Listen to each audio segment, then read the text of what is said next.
First time in a long time, but back like I never left. Taking each day as it comes, you know me, I don't read ahead.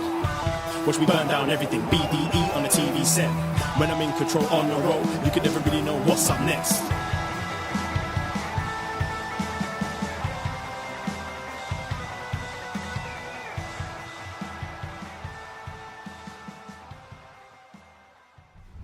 Oh, hello. Hello. Braden Herrington here with Davie Portman for upNXT, postwrestling.com, Apple Podcasts, Spotify, wherever you found us, and of course, twitch.tv/upnextpodcast and youtube.com/upnext. Yes, hello. We are live. It's Wednesday afternoon. It's brunch with the BDE here. We're usually live Tuesday nights. Sorry, I took the night off. It was my birthday. Give me a break. So I watched NXT today. Yes. The hangover edition for me, kind of. Just watched it, and we're going to talk all about it here today. We've got a lot to talk about today, yeah. First of all, happy birthday. Thank you very much. How was your day? It was good. It was good. This whole past few days feels like I had a nice birthday weekend that just kind of extended. But yeah, had a nice couple of days. Some beach, some sunburns on my head. Just yeah, some tacos last night. Yeah. Some live music. Some live wrestling. Yeah, we got to see some live wrestling. Yeah. Some zombie wrestling on Sunday. That was a lot of fun. We got pretty lit. Boy. You disappeared for 2 hours? Like you physically, literally don't know where you went for 2 hours? Yeah, like it's kind of worrying. Yeah. But that's what happened. It was basically my work through a wrestling event. Yeah. They're like our boss works for Superkick. He's their champion. They did zombie wrestling. It was a lot of fun on this big patio in Toronto with great views of the CN Tower and everything. But it was also our kind of summer staff party as well. So the alcohol was flowing freely, and oh boy, seltzers, vodka, tequila, everything. It was great fun, but yeah, definitely missing a chunk of that day. Yeah. I was on a nice wave Yeah. for a bunch of days, but it was good. But then we're off today, but we're recording some podcasts today.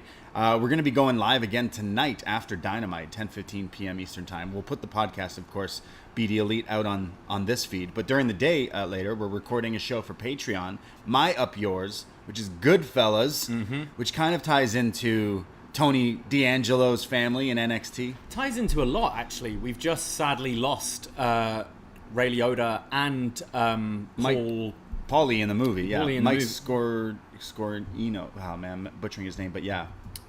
Scornio. Yeah, so we'd planned this way before we lost those two actors, but two big names in the film who just recently passed away. We'll be looking at that, recording that show later today and releasing it for your birthday.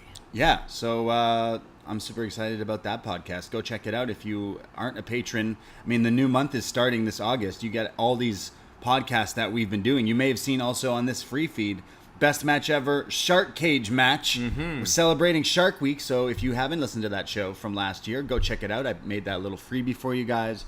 And yeah, check us out on Patreon because we do so many podcasts, and we would love for you to hear them, because there's so many. We're working on that August schedule. And I mean, last plug before we jump into some stuff.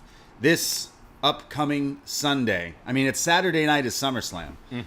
And I didn't realize that until I booked, like, I'm having some people over for karaoke. So now I have to put SummerSlam on the TV as well. Because people are like, you're putting it on, right? I'm like, I guess My so. work just refused to let me have it off. I was like, this is what I do, right? And they're like, yeah, but so we're on when the staff. every single person asks, where's your roommate? I'll say, working.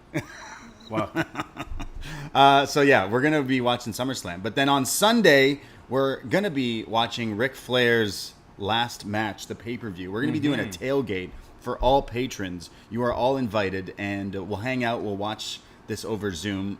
No live streaming, just on Zoom. But before that, 4 p.m. Eastern Time, upNXT Summer Mania.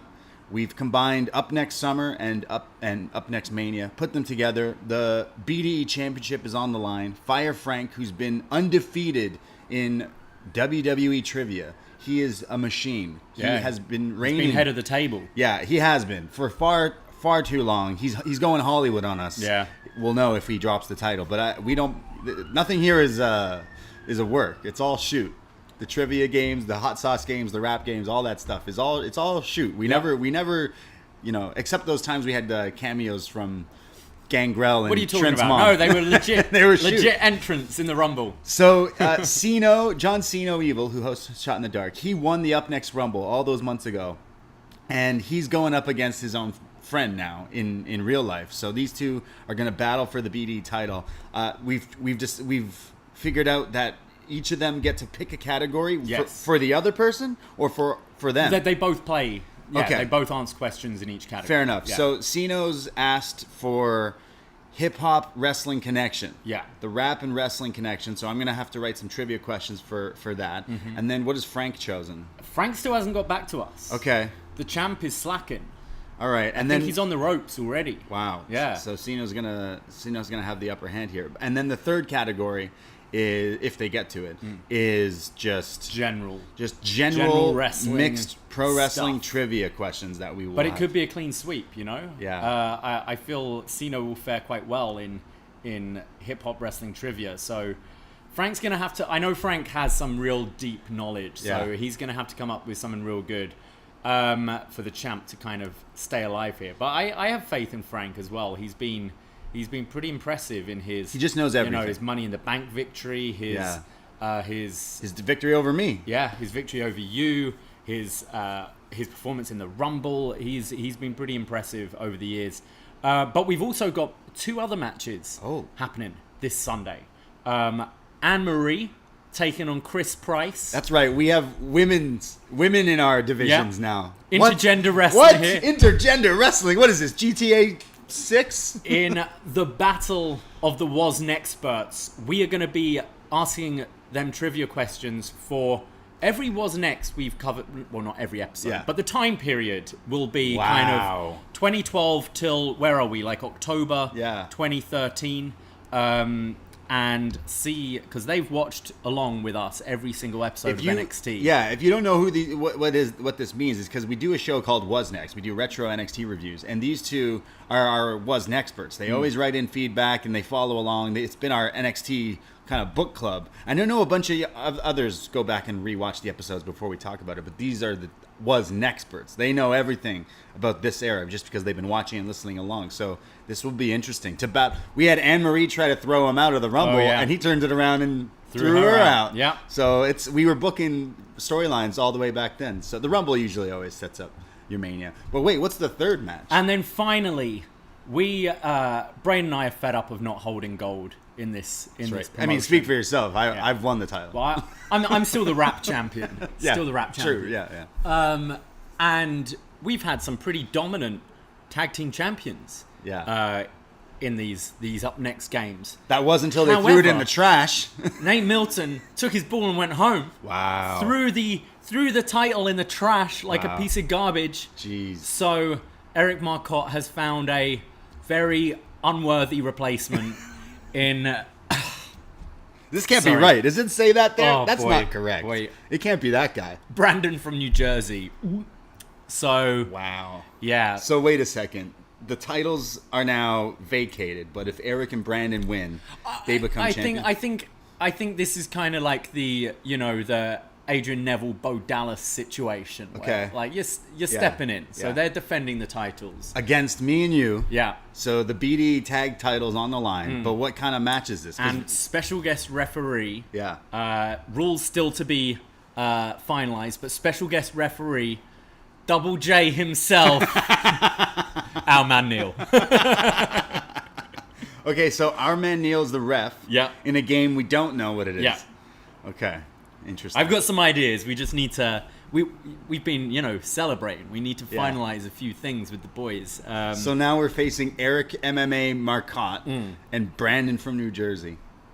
Yeah, I fancy our chances. Yeah, I think I think you're finally gonna win gold with that buster, Brandon from New Jersey. So come and join us. This will be on the YouTube and the Twitch, and then audio will be available for patrons. These games are normally a lot of fun.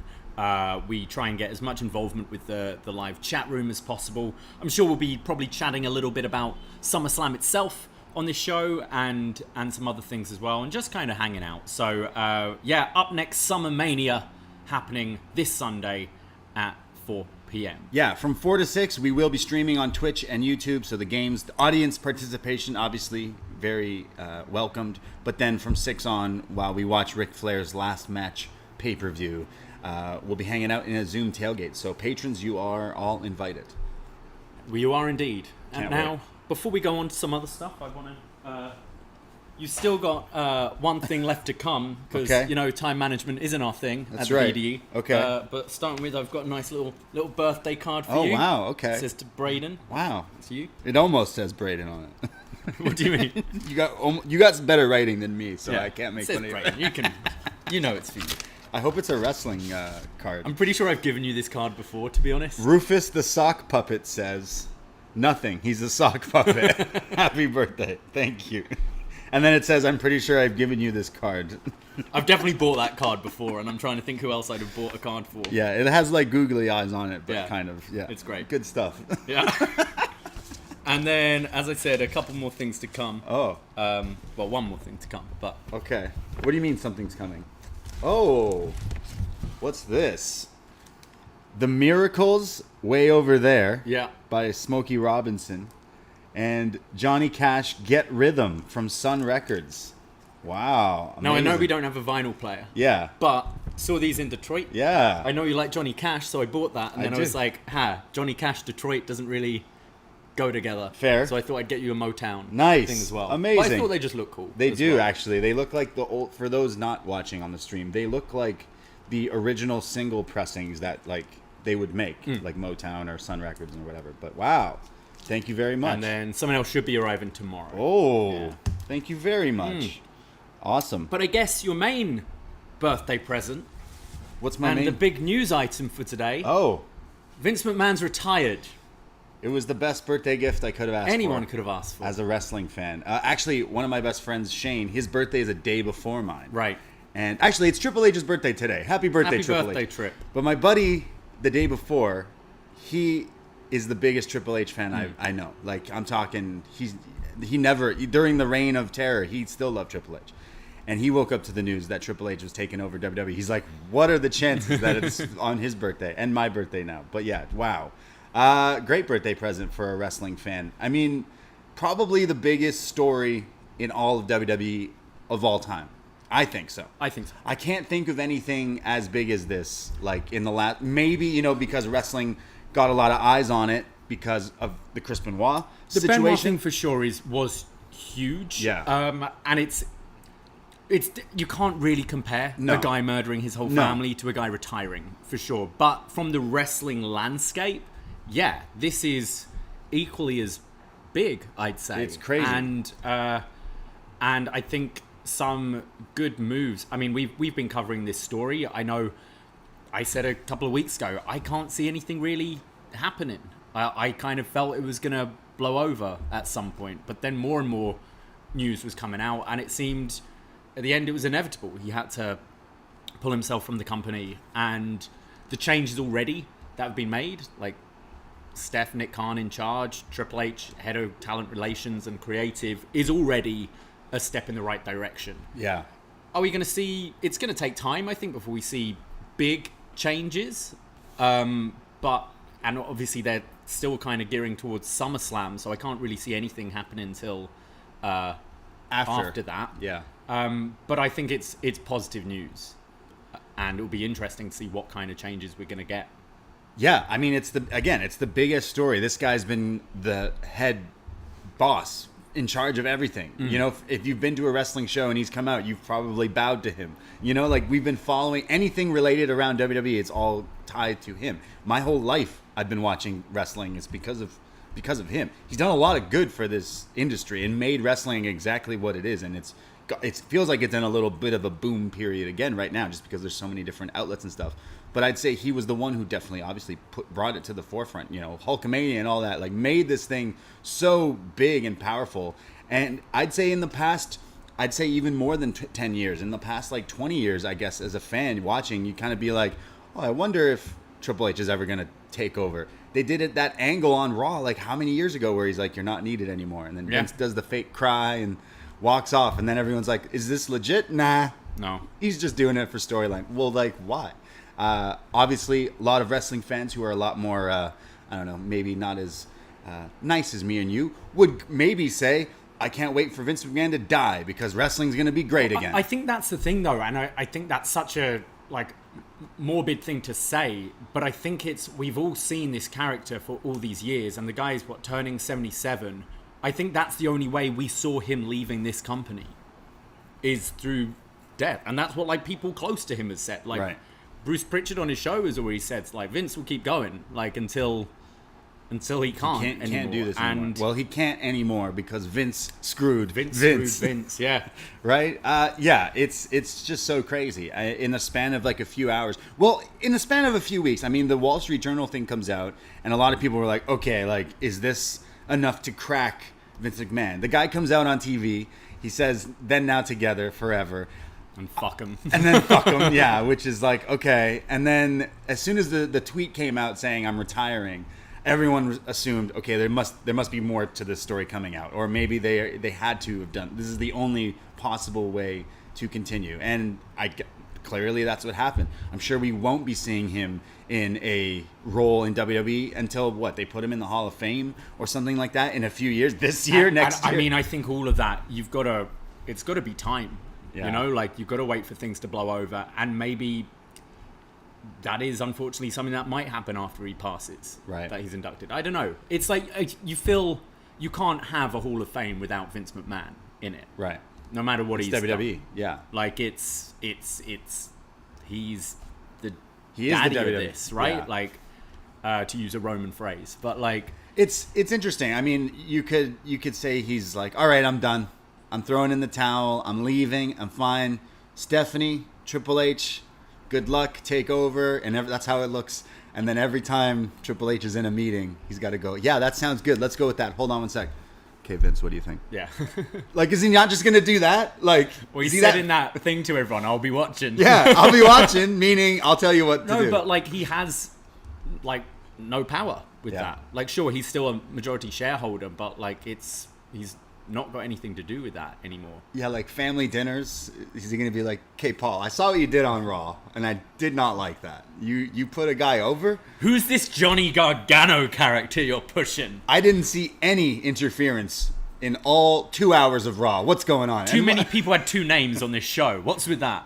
Yeah. He's going to be watching and critiquing everything. I think they're kind of the things I think we'll start seeing sooner is the lack of rematches, the lack of 50-50 booking, Yeah, Mickey Mouse the booking. lack of like DQ finishes. I think they're the kind of things, because hearing all these reports coming out, it's Vince would book a match thinking it's a great idea, and people would remind him, oh, we did that like last week and the week before, and he'd be like, whatever.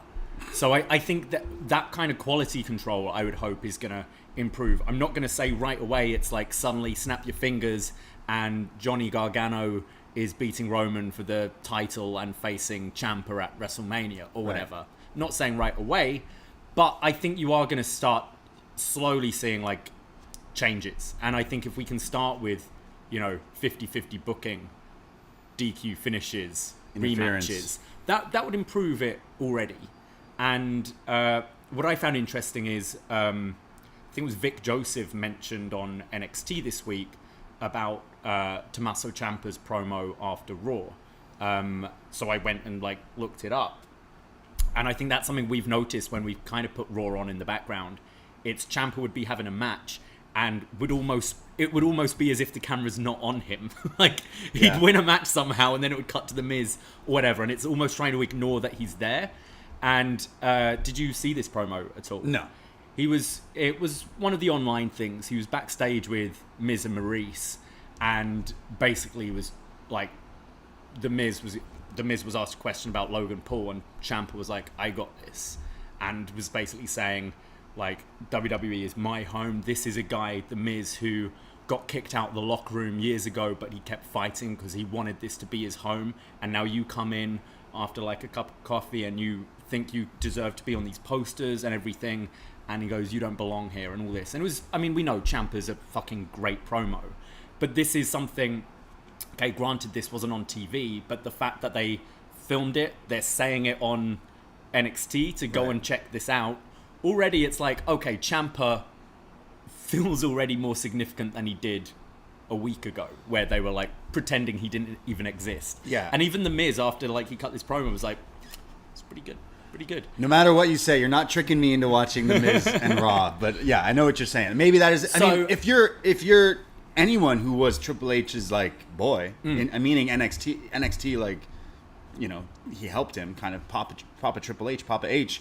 Wouldn't you kind of be like, all right, I'm probably in a better. I mean, I think Gargano is in a fantastic position right now. I would say, be curious if this happened. I've been reading some of kind of Sean Ross Sapp's reports on Fightful, when he hasn't named names, but to me it looked quite clear. 2 AEW names he was talking about being like, oh well, if this happened a few months ago things could be different. I imagine Adam Cole and Kyle O'Reilly would absolutely still be here, and Tony Khan making it real clear in some interviews, I think today or yesterday, like, yeah, I got these guys till like 2027. I got these guys signed for 5 years. Yeah, like it's going to be more of a battle now, because I think they are the kind of guys Triple H is going to push. And I think there are people in 2.0. I don't think that means give up on a Bron Breakker by any means. No. Like, I think there are some good talents coming through the PC that are going to be great. But I think you're going to start seeing,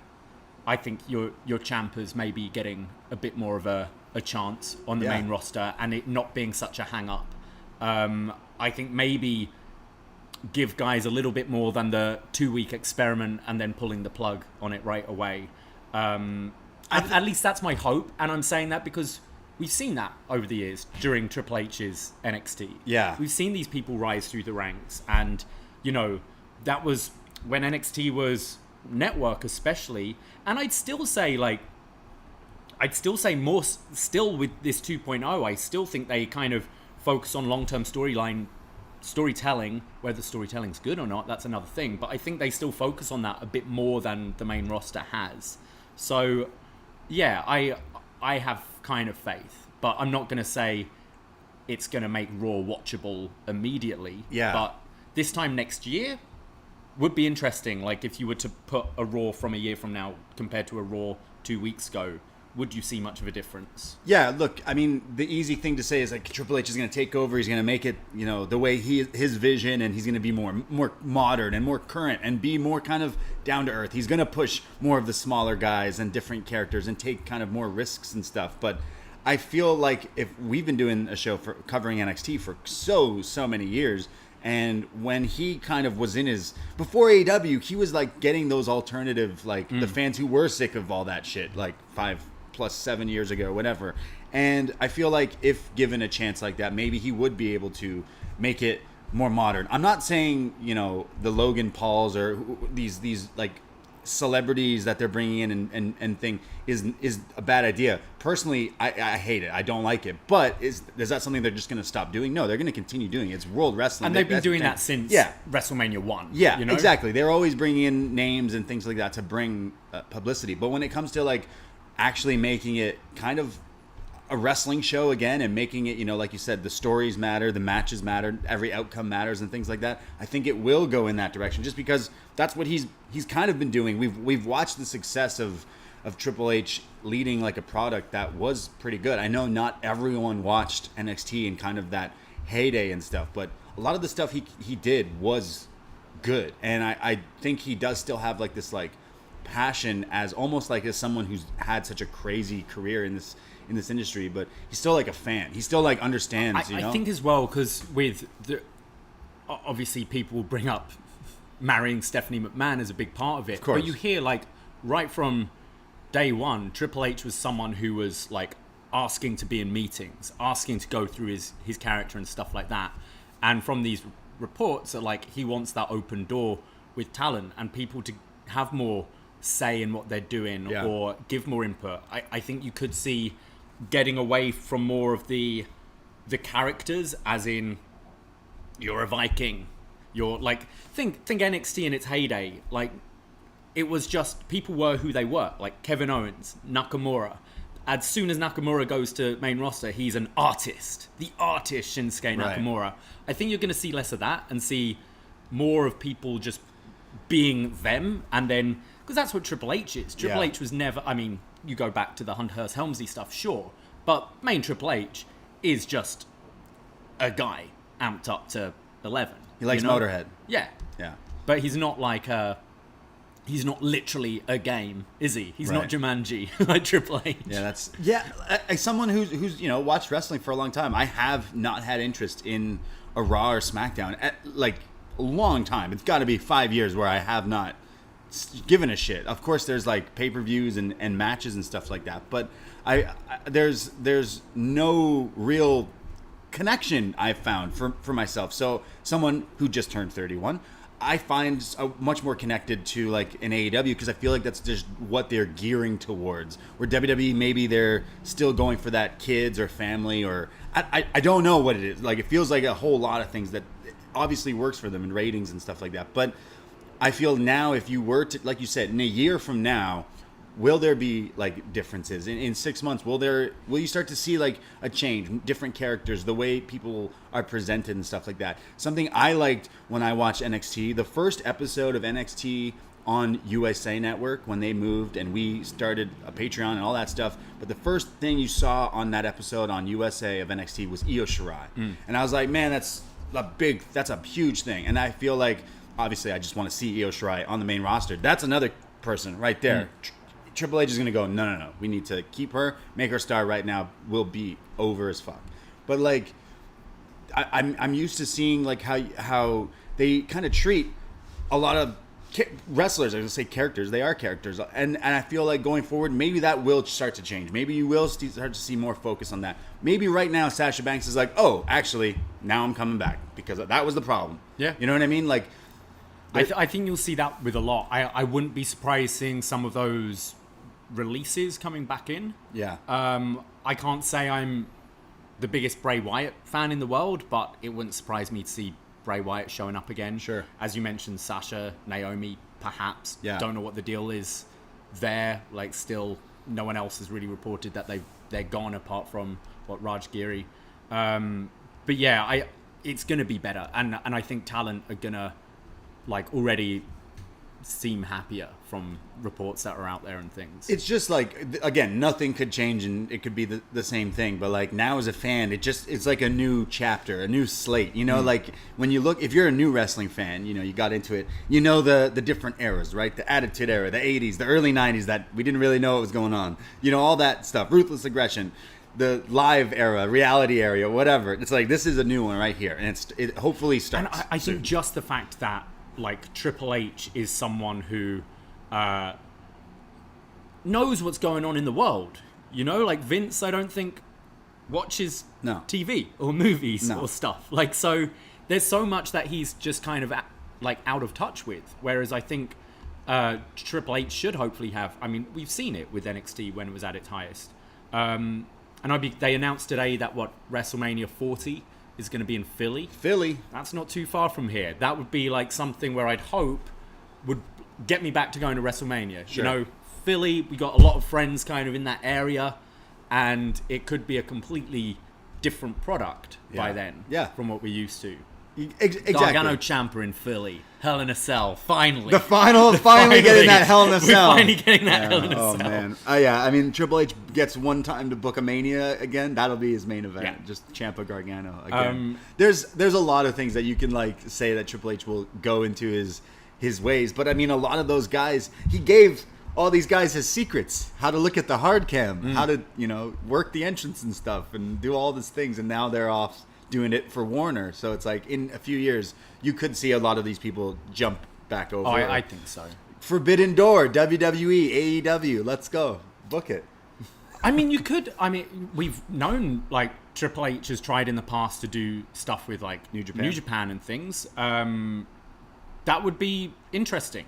I mean, not necessarily saying an AEW New Japan show, but maybe, like, hey, if you want to get, Usos versus Young Bucks at a WrestleMania weekend on like some show, independent show of both, I'd say that's more possible. I mean, we're pipe dreaming here. But Yeah. it's more possible than it was a week ago, for sure. I mean, Triple H called them a pissant company, so I don't know that Hall of He's Fame. working. Yeah, he was working the whole thing. He was ready to jump ship.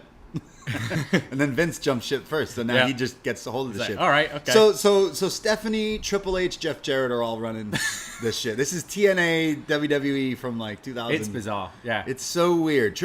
It's so weird that going forward, Vince McMahon won't be something like, I'm sure they'll always talk about it and they'll always say good things about him. Just the clip of Stephanie on SmackDown was like, okay, all right, thank you, Vince. I just find the whole thing like interesting looking back over the last year, because Vince hasn't been a TV personality for quite a while.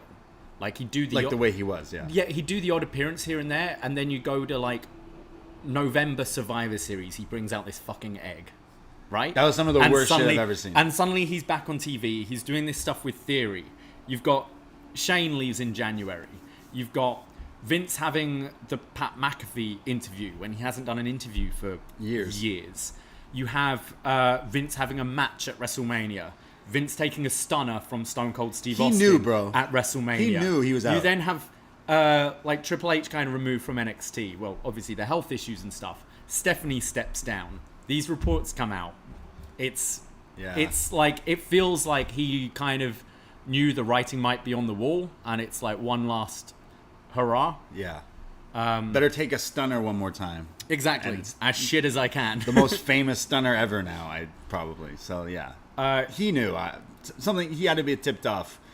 I can't wait for Dark Side of the Ring to finally get back together and make a whole series. Season 4? Season 5? Vince McMahon. The whole season. The rise and fall of Vince McMahon. Yikes. Yeah. Exclusive to Peacock. It's just so interesting that, like, going forward, we won't have to...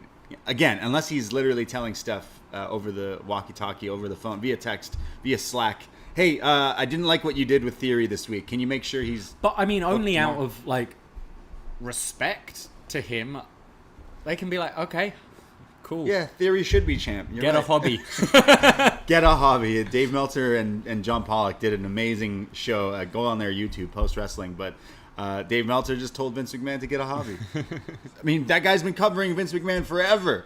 That's been his job, covering this guy. And now it's like, what does he do? Yeah. Get a hobby. Watch AEW, I guess. No, it's interesting times as a fan. I mean, again, I think this is the biggest story. This guy has been running this thing. And if it is, in fact, he's not, then hopefully things do change. Maybe things do get current. Something tells me bringing in Bad Bunny whenever that wasn't Vince McMahon's original idea. You know, like... How would he fucking know who Bad Bunny is? Exactly. So, I mean, like... Logan Paul as well. Exactly. Like, they know that they can be current and modern, but actually, like, call me crazy, but I like wrestling because I like wrestling. So maybe that will start to change. They have crazy crop of talent on their roster right now. None of them being used properly. You mentioned the Viking guys. I mean, their names are like Steve and Mike. So, like, who gives a fuck about these guys? Change their names back. That's a thing you could start doing. Yeah. And you know, start making things a bit different. I am excited as a fan. I'm not saying I'm going to start tuning into Raw every week, but I will be looking online and listening to review. I think certainly when it's come, I think a lot of people have kind of said, and I'm one of them, when it comes to the pay-per-views and they're just allowed to wrestle bell to bell, pretty good. Yeah. I thought WrestleMania was pretty good this year. Yeah. I think the part of SummerSlam should be pretty good. So the actual wrestling isn't the problem. It's all the shit around it that's been the problem for so long. So it's hopefully only going to be a positive. We're going to get Poppy back. Get Poppy for every theme. More Motorhead. More Motorhead retro, because he was doing those retro rock songs for a bit, which always gets over. But yeah, more skulls. Raw will be black and gold. Yeah, SmackDown too. Why not? It has just been reported as well that the Vince McMahon is back. No, the Riddle Seth match has been pulled from SummerSlam. Due to they did like an injury angle on Raw, but I'm not sure if I'm trying to find out more whether he is legit injured. That would be a nice little opportunity for Johnny. Johnny Gargano versus Seth Rollins. Seth should be just open challenge every pay-per-view to bring someone back. And yeah, now's the time. Strike with. I mean, he looks like the kind of smartest guy right now, Johnny Gargano. Don't Johnny you think? Gargano's chilling. Being like, now I'll be a dad. I'll be a kid. I'll be a dad for a bit. Candace too. Yeah. Like Candace is another one. We haven't, obviously again they just had a kid, but like I think they're two big stars. I know they have their people. There's people out there who despise Johnny Gargano, and it just because he's such a small guy. Man, I watch his stuff. It doesn't matter unless you put an octopus on your head. I think this changes everything, and it is so interesting to see where this goes, to see where WWE can go. I mean, again, they've become this boom. Like Vince McMahon has succeeded in making WWE like known to everybody. If you know like 10 people who say they don't watch wrestling, they at least know what WWE is. They know something about Vince McMahon. They know like things here and there, and it's because of like what this machine that they've built and everything. And going forward, this is like the next step in it, and like in 10 years, in 20 years, it would be interesting to see like where this goes. Is this company going to be sold? Is Disney going to finally buy it? Is NBC going to buy it? Yeah. Is it going to like Peacock exclusive? There's so many different like questions and things that will be answered in the future, but will things change right away? Probably not. Well, what's cool as well is this TV 14 thing. Yeah. If it is happening, Sure. I feel a lot better with like Triple H doing that than just, at TV 14, let's have women with the tits out and say shit on TV, which is kind of what I thought Vince it would would do. be, Yeah. Vince I talking feel it about will be a puppies. bit like just more, a more mature show that doesn't treat me like I'm fucking 6. Yeah. NXT 2.0 has been doing that route where it's like they push the envelope, they let Von Wagner say shit, but they censor it. They flaunt like kind of relation. Censored for you? The one I watched, he didn't say shit. It was Oh, Von said BT shit. Sport. He said shit. Damn. I feel like, maybe this is the best thing for wrestling. 10 years ago, you've been like, Triple H running wrestling. Remember CM Punk, pipe bomb. When Vince dies, Triple H, his bonehead son-in-law. Like, now I think a lot of people's changed their tune on that. Yeah. Like, oh, wait, actually, let's give him the ball. Let's give him the pen for a sec. Let's see what he can do. Triple H and Jeff Jarrett going to have the craziest God. fucking tag team and creative roles and all this stuff, coming up with stuff. It's unfortunate Triple H can't wrestle anymore because he'd be booking like storylines within other dudes and stuff, but he's had his time in the sun, and now he's gonna be the one to run this. And I'm excited as a wrestling fan, but I will say things won't change right away. But now that you're saying Johnny Gargano could show up at SummerSlam, we're one step away from Johnny main eventing WrestleMania in Philly. Book it. Let's do it. You heard it here first. Wow. The times they are a-changing. Well, shall we get into some NXT 2.0? I mean, I guess. Let's do it. NXT 2.0 from July 26th, 2022. We start the show. Vic says, it's been a newsworthy few days in WWE, but let's kick things off with the woman who made the headlines last week.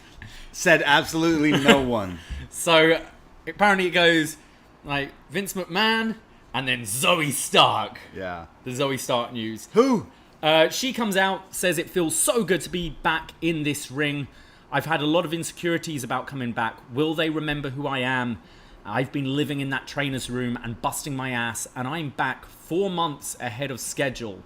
And hearing my music hit and your reaction last week was incredible. And now I'm #1 contender, but standing in my way is toxic attraction.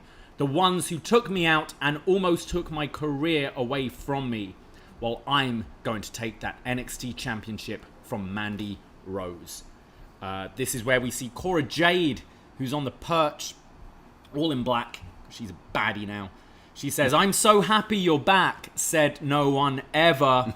And she starts mocking Zoe like, I'd like to thank my personal trainer and my protein shake.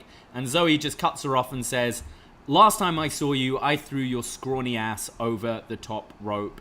And Cora's making excuses, saying there were 19 women ganging up on her, and if it was a fair fight, she would have won. And you stole my moment, just like Roxanne stole my moment. And Zoe says, you disrespected a title that I held proudly, as she threw the NXT tag titles in the trash. She said, you threw it away like a piece of trash. That title is not a piece of trash. You are a piece of trash. Oh, snap. And Cora says she did more in 1 week with that title than Zoe ever did. And this is where Mandy Toxic Attractions music hits. Mandy says, I'm like fed up of all this. I want to win. No, I want to win. Well, when it comes to me, I always win. And tomorrow I will be the 4th longest reigning NXT Women's Champion. Goodbye Bayley. Goodbye Charlotte. Goodbye Raquel. And as of tomorrow, Paige Toodaloo. So put some respect on my name. Zoe asked for her to put the title on the line tonight. And Gigi steps up and says, I'll fight you tonight and put you back on the shelf. And your dream of being NXT Women's Championship will be just that, a dream. So that sets up the match for later tonight. Gigi Dolan versus Zoe Stark. And kind of setting up a little feud between Zoe and Cora, as well as a title match between Zoe and Mandy. We've seen here in NXT, or just wrestling in general, if you're a squeaky clean skater girl baby face, the second you turn heel, you're going to wear all black. You got to. Black makeup, black pants, tights, everything black, and you're just way more mean like that. You're meaning out. Yeah. She's like this hot take. She's already out meaning Toxic Attraction. She's already like just murdering Zoe Stark here, but saying like no one cares about you. I think the way these tag titles have been treated, she's kind of not wrong. Yeah. That she's made these more newsworthy in 1 week than like I completely forgot about the Zoe Stark tag reign. She could have said like what she said without saying it is, Zoe, when I was champ, I made this story. I threw it in the trash. It's more relevant than ever. When you were champ, you were having sushi with Io Shirai. Yeah. You were carrying Io's bags, is what she should have said. I think some of Cora's lines, and I found this last week as well, a little cheesy. Yeah. Like this is my moment and stuff. We've seen that so many times. But I do think she's embracing this heel character. I thought Zoe was a little shouty at points. Yeah.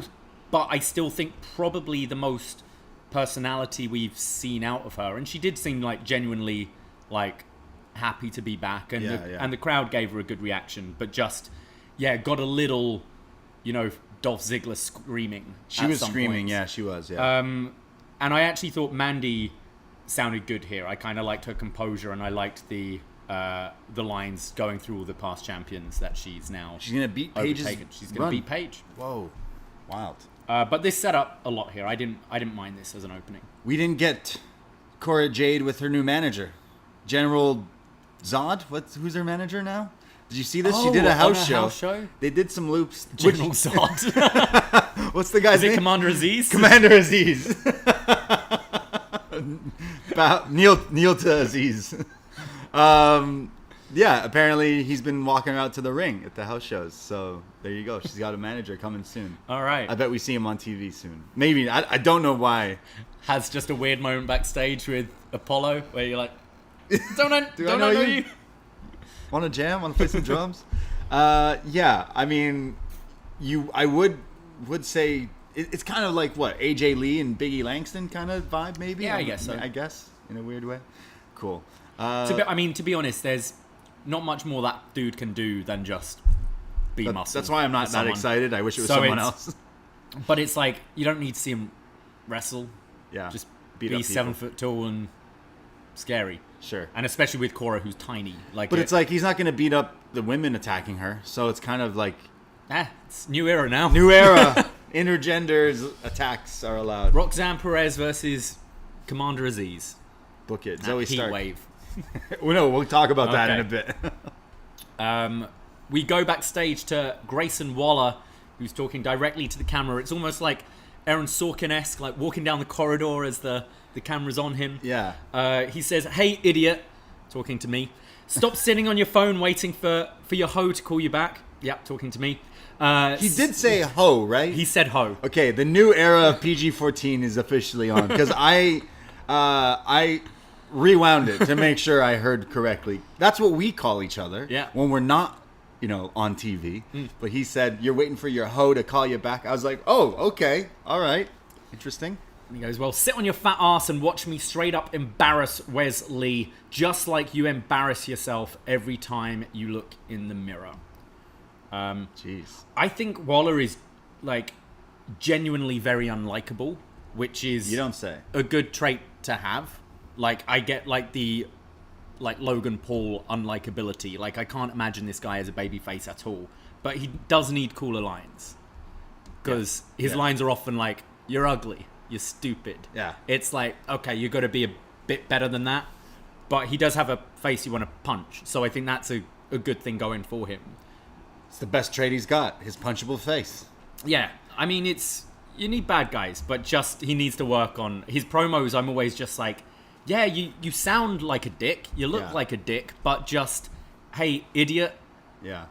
You're ugly. You're embarrassed when you look in the mirror. It's like, okay. See, that's what I've been saying about this guy for a while, and I know it's so easy to say he's like an MJF knockoff because he's just trying to like call people ugly and all that stuff. But it's like he doesn't say anything that's usually very funny. He doesn't have anything that like sticks. His fucking catchphrase, his T-shirt, which I don't even think they actually sell. His Titan Sean, the Grayson Waller effect. That's the best shit you can come up with, dude. Give me 10 minutes and I'll write you like a whole series of catchphrases. Have you seen our merch? Like how hard is it to come up with things? And that's the best thing you can come up with. That's why I'm always like, I don't really see it. I could see this guy in WWE, modern day WWE, because that's exactly what I feel every other person sounds like there. So like he still just does not hit for me, and I still feel he's playing this, like, I know you're from the real world and stuff, but he's playing this like bad guy that doesn't come across like the most like you feel, you know, when you watch your comedy movies and stuff, there's always like a bad guy, I'm sure, or action movie or whatever, but he feels like one of the secondary characters you meet in the first 5 minutes of the movie that you go like, you're gonna get shit in your face later in the movie. You're not the main. No one cares about you really because you're not. You're not that. Yeah. That makes sense. Yeah. We see Tony D with the family, who says, "I didn't quite catch all of this, but he's talking about to Stax. Remember that time when you shot down Carmine?" I was like, "Wait, what?" Stax. He's just bigging up the family here. He's saying that he's kind of proud of Legado and Elektra. They've been stepping up, executing his vision, but loyalty isn't a one-way thing. And tonight we go into that 8-man tag and crack some skulls. Diamond Mine, you can think this is personal, but it's just business. Tony D business. Carmine. I want to know what happened to Carmine.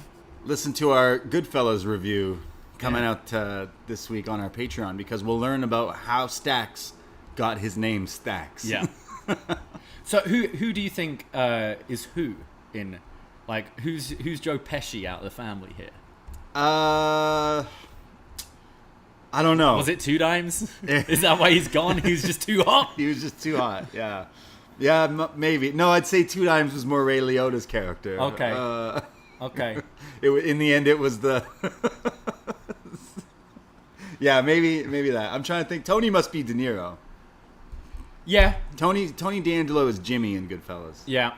Because he's like, you know. Yeah. I don't know. Yeah. I wonder. So they mentioned that they killed someone, Carmine. His commentary later will be like, "Yo, what the fuck happened to Carmine?" And Wade Barrett goes, well, Carmine wasn't a WWE superstar. It's like, oh, okay. Don't need to worry about it. We see Grayson Waller versus Wes Lee up next. They both start off kind of trading some sort of lucha-style arm drags. Waller rolls through with a pin attempt and then catches Wes with a big kick to the gut. Wes comes back with a head scissors and drop kick, sending Waller out the ring, and then catches Waller with a big super kick on the floor. During the commercial break, it's all Waller. He hits this big twisting backbreaker, and followed by a sit-out spinebuster for a 2 count. And Waller's just all over Wesley here, talking trash, kind of just kicking him down in the face, just bullying him here.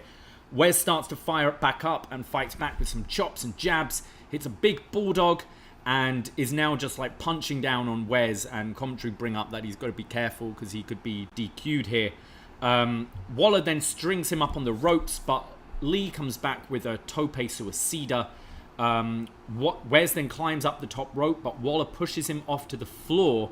The referee starts to make the count, and as Wes Lee is on his feet, someone in a mask and a hood in front row wearing boxing gloves punches Wes in the back of the head, but the ref doesn't see. Wesley's struggling to make it back into the ring before the 10 count, makes it just in on 9, but is hit immediately by that rolling stunner, and Grayson Waller picks up the win. I feel like that's the basis of Grayson Waller setting up his matches. All right, so you're going to get punched. You're going to barely make that count, and that's how I hit that damn move. It makes more sense when it's that way. Every time he comes up, they're creative Yeah. ways. I'll give it that to him, but that's definitely how he does it. I didn't mind some of the stuff. Again, Grayson Waller can wrestle. He does this really cool... People in AEW do it. The fireman carry into like a sit-out spine buster. That always looks good. The issue... I'm just being a butthurt fan. I'm like, the story is Wes Lee still should be kind of elevated above this, I think, at this point. But I think the story is getting away from Waller and still sticking with Trick and Carmelo, right? But when you want to, like, big up Wes, you could have had him now. He's already been tricked once. This furthers the story with... Yeah. He's already been tricked, like, fool me once, shame on you kind of thing. So now it's happened twice. You can't get fooled again. I imagine the match with Trick, the rematch will be at Heatwave, I would think. Right, okay. And then I would think he'd beat him and then start going for Mello. Yeah. I think Waller's actually had some pretty good matches recently on NXT. He had the match with Carmelo, which really delivered, and I thought this was pretty good. And I quite like the Wesley Trick story, and I didn't actually, as far as kind of interference finishes go, I thought this was a little bit more creative. I didn't actually notice him until the punch, and I was like, oh, what the fuck was that? Yeah, fair. So I thought that was a bit better than usual. After the match, he gets in the ring and stands over Wes, just like taunting. And I love was it his hat or his shirt that says Trick Willie? Because that's what he called himself. Trick's improved. So, I mean, like, sure, give the rematch. But at this point, my issue is you kind of made Wes look dumb again and again and again. So maybe get that win back. And I think he'll get the win, yeah, and then go for the North American. Sure. We go to the Schism, made up of Joe Gacy and the Dyad. Rip fucking Tucker. I don't know what's his. Tucker Wilson, Tucker Knight, Mr. Wilson, Rip. Yeah. You've got, James Drake and Zach Gibson with their shaved beards, their contacts, so different coloured eyes, this creepy smile. They're doing the Mr. Burns hand thing, dressed like Joe Gacy as well, and kind of the shirts. I was watching this morning, and my girlfriend was in the other room playing Switch, and then she like came in to grab something and looked up at the screen while these three were on the screen, and she heard them go, "We're here to make everything all inclusive." And she turned to me and said, "Babe, you watch some weird shit, but what the fuck is this?" And I went, "No, it's okay. They're woke." And I was like, "Ooh, this is definitely like this. Got to be the bottom of the worst timing for a non-wrestling fan to walk in and go, yeah, what are you watching right now? Is this like some what are those guys on TV who want your money at like 5 a.m? This is what this feels like." So they've both. Sorry, I'm gonna have to find their name. Rip Fowler. Rip Fowler and I don't know. Fuck. I don't know. Someone Jagger. Mick Jagger and Rip Fowler. Mick Jagger. Yeah, Jagger. It was Jagger. Jagger, Rip Fowler, and Jagger Reed. There we go. Jagger Reed. So they've now kind of neutralized their accent a little. Like Gibson is very less Scouse. They're kind of going for more of an RP. Like kind of neutral British accent there. Okay. They say they've got rid of the past, changed their lives for the better. Gacy says he can be that important father figure to Cameron Grimes. All he has to do is open up and come under the Schism's tree. This just... I've hated the Joe Gacy thing for a long time. Yeah. And I just think these guys, Gibson and Drake... Like, I know Drake isn't the talker, but I've always enjoyed the little he does say. And when he's just reacting off of Gibson, I think he's very good at that. And Gibson is a tremendous promo. And just seeing these guys with this gimmick, it's just square peg, round hole for me. Yeah, I know that we talked about it last week. We've been following these guys for a long time. And I think that they had something that did work and could have worked on a bigger scale. WWE going all the way over to do shows in a castle when they don't have fucking UK stars, because anytime they have a UK star, they change their name and make them a schism tree, and they make them a dog or whatever the fuck they're doing with all these people. So I did think that they were missing the mark with the grizzled young vets because they just never were given that opportunity. Whenever they were, we would complain that they finally get put on TV and then they'd get squashed in like 2 minutes, when it's like, no, these guys can actually put on like match of the year quality stuff if given the chance. I think the pairing of them was so good. And now it's like, okay, you want it to work, and you go, okay, well, at least, hey, now they are being put on TV. It's not good, but like they're being used. Maybe it's a step to something that can work, but... And I felt it translated well. Obviously, it worked in the UK when they cut their promo walking to the ring.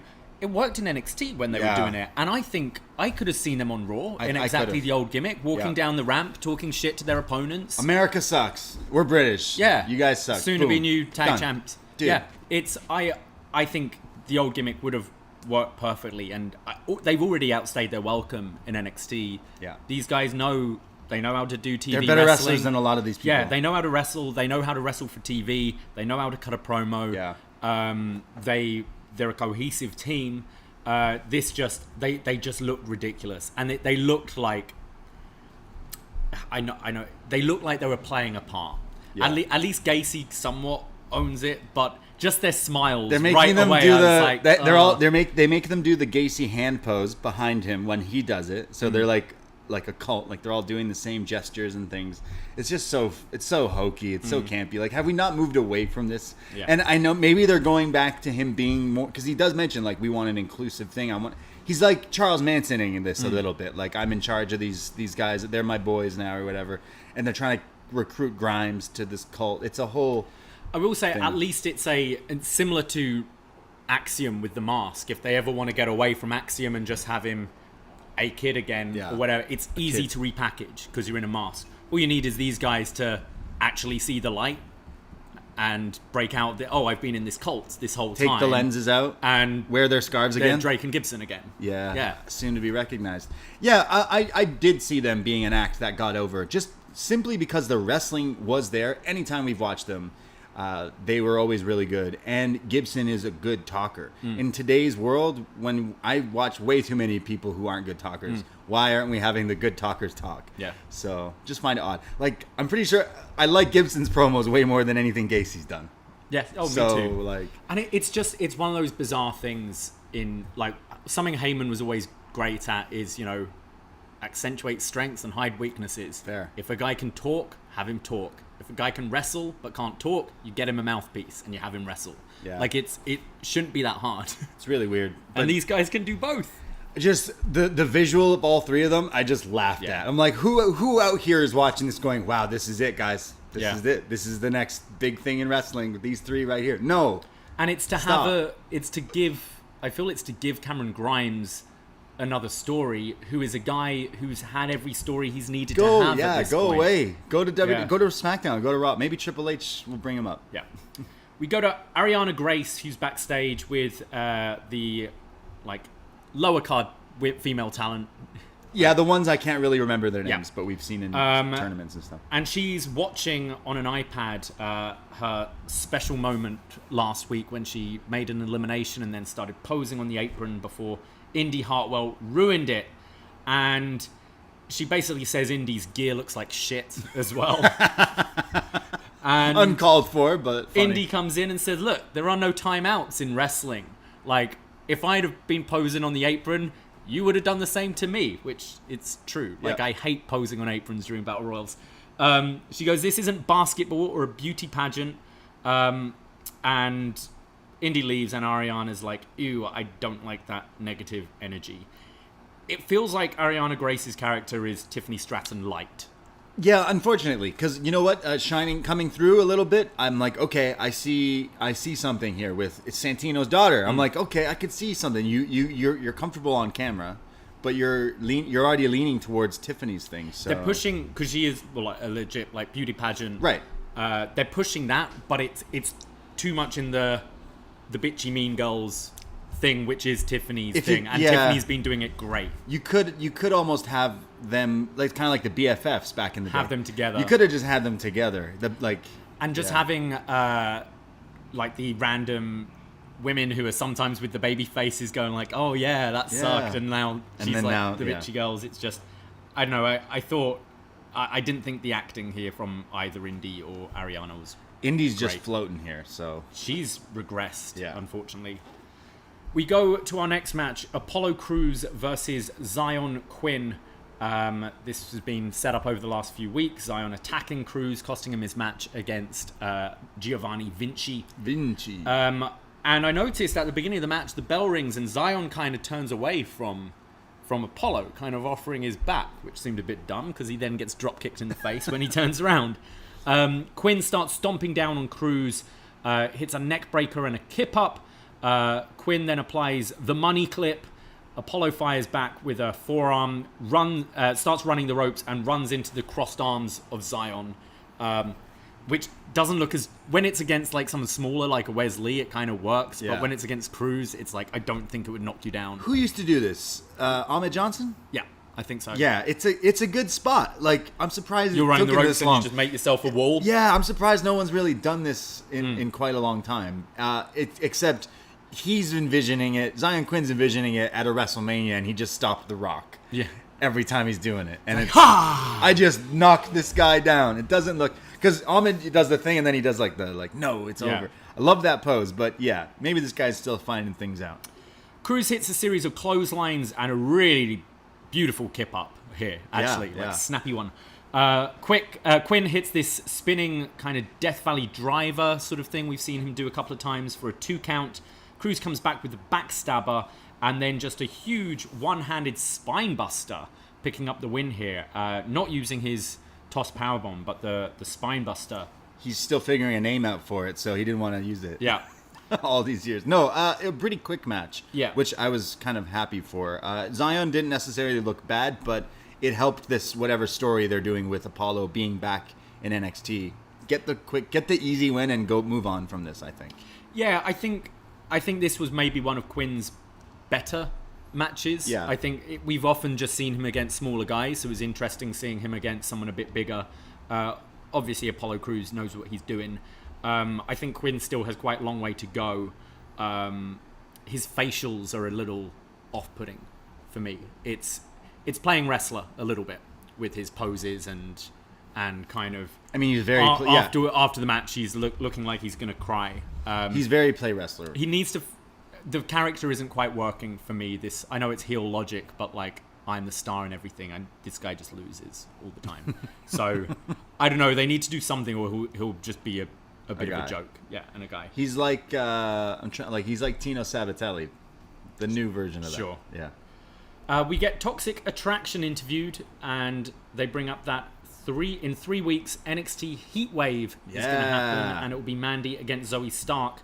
Mandy says that match is going to be cancelled because Gigi is going to put her back in the hospital tonight. And this is where Saray walks in her school uniform, and she says she wasn't in the Battle Royal last week because she was in the UK, and she wants her opportunity. And Mandy says, well, you know what? I still haven't forgotten what you did to me when you rearranged my face with that drop kick. So she'll face her next week, non-title. To teach her a lesson. Did she say, how do you say no chance in Japanese? I think JC said that. How do you say, no chance? No chance. Japanese. Is that the name of Vince McMahon's podcast with Conrad Thompson? Chance. Coming soon. Yeah. Yeah. She also said, Saray, whatever version of you I'm going to face. So obviously the Sailor Moon type thing. I don't mind them actually bringing that up. They did not mention that. I brought it up. I was like, she was on the graphic, then she was just quietly pulled from it. Yeah, so cool. I mean, she's probably not beating Mandy, but no. So and Saray's been off for a while now. So be glad to see her back in the mix. Would like to see the drop kick, but yeah, Heatwave, NXT Heatwave is happening. An ECW. It show, was wasn't it? August 16th on a Tuesday night, so it's a Tuesday special. They'll be calling it NXT Heatwave. Yeah, an ECW. Have we reviewed Heatwave? We haven't. So, okay. Sino's been messaging me saying a good August show would be to do one of the highest rated ECW pay-per-views, Heatwave 98. I think we've talked about some of the matches on Jerry Lynn RVD. Okay. I'm pretty sure is the one big match from that. Yeah, that makes a whole lot of sense. Okay, well, there you go. You'll hear us do an actual Heatwave. None of this NXT. Comparing ECW to... I do kind of like that, though, that they bring back the old... And it's interesting. They go for the old WCW, ECW. Yeah. They've done retired WWE. They've done Yeah. Vengeance Day, haven't they, and stuff. But shout out Heatwave. So we'll be chatting about that. That's in 3 weeks. And Brandon Thurston reported today that apparently the next NXT kind of premium live event is going to be the same day as All Out on September 4th. Great. Fun stuff. It's meant to be my birthday that weekend. Davie's birthday is the 3rd, so that night's the castle at the castle. At least that's during the day. That's a good pre-drink thing to have on. So then we were going to go out, and then Sunday we were probably going to have, people over or something? I wonder if they'll do it during the day. I'll tell you right now, if they have the balls to go up against All Out, we are doing the NXT show on the Monday. Yeah. I am not choosing this over All Out. Yeah, It will be during the day. I imagine it will be during the day. I think it would just be ludicrous to go up against AEW. Someone right now is like, "How could you say that? You guys are the NXT show." No, that's a stupid move on their part. It will be better for them to do it before that show. I mean, is this just going to be a like in the CWC, or will it be in the UK? In Cardiff, in the castle. Like, could they do a small venue in the UK? Yeah. Like, they'd probably get a better crowd, to be honest. Maybe. Doing a NXT show over there, maybe. Bring you some of Zach Gibson and Rip Fowler. Sorry, Rip Fowler and Mick Jagger. You got, I don't know. I mean, you've got your NXT UK people you can use. Yeah.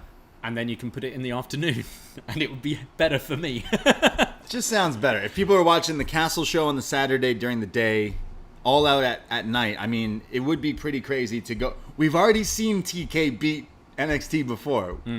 Pay-per-view, I don't know. Yeah, it just Not a pay-per-view. It doesn't make it. sense to pick that date, especially if it is in the PC, when you could literally do it on any day. Like, you own the building, you own the network. Like, you can literally do it whenever. Why you'd pick that date? Yeah, very, very strange. I mean, look, hey, more wrestling and a premium live event. If they are leaving the CWC for this, then like, cool. Like, that is something they need to be doing and works for them. Doing these house shows and loops and stuff clearly works for the talent and for everyone. So like, it would be cool to see them do that. But yeah, unfortunately, if it is that day, then it's like a lot of wrestling fans are choosing to watch that other show. Yeah. You know, will they check this out? It almost would do them good to do it in the day, because it kind of would lead people into. You have a day of wrestling, you know. Yeah. You make a day of it. It's just WWE fans don't even watch NXT. Exactly. You know, so I don't see, like, if us as long-time NXT podcast Tell you right now, I'm not hosts doing are it. like, I'd rather watch All Out. Not doing it. Sorry, I'm not Yeah. even going to pretend to lie to anybody. Would not do that. If they did it, you know, at 2 p.m. Eastern time, that would be sweet, because then you could watch it and people would be. It would be a full day. Wrestling fans are going to have a great day, because it's like a full day. But if you're going to tell people to choose between watching Braun Breaker and Joe Cruz. Gacy and Apollo Crews or whoever else against whatever, you know, is booked for that, like, sorry, no, that's just not what people are going to be doing. So I am interested to see the news coming out of that, and I am hoping that they make it a during the day show, because those are quite fun. You can hang out during the day, have some, you know, mimosas, just watch some wrestling, and then at nighttime, that's when you crack out the claws and watch more wrestling. It's just gonna be your birthday weekend's just gonna be wrestling. Are you excited for the Clash at the Castle? It would be fun to have one in the background. Yeah. Why not? Yeah. Someone's corrected us that Heatwave 98 is actually RVD and Sabu versus Hayabusa and Shinzaki, which that match is insane. So we are definitely doing that. Was one of the Mike Awesome? I feel like we did. Oh yeah, Tanaka, matches? Mike Awesome. Okay. That's right. Yeah. Right. So yeah, we'll add that to the Patreon in August. And apparently the Riddle injury is kayfabe, and that it's just creative adjustments, and likely going to be at the Clash at the Castle instead. So you're saying there's a chance of Johnny Gargano showing up at SummerSlam? He's going to wear Triple H inspired superhero gear. He's going to come out like Thor. Yeah. It'd be great. What, Charlotte, Alexa Bliss, and Sasha around him for his entrance? Yeah, that'll how be Sasha comes back. Yeah. For sure. We see Solo Sikoa, who's walking in the streets. He says, Von Wagner, I give you props. You can strike, you can go, but you weren't straight up. We get a recap of the attack 11 days ago at SmackDown. And he says, so I see how you really want to play it, so let's keep it that way. In the ring, in the streets, your city, my city. Next week, you and me in a Falls Count Anywhere match.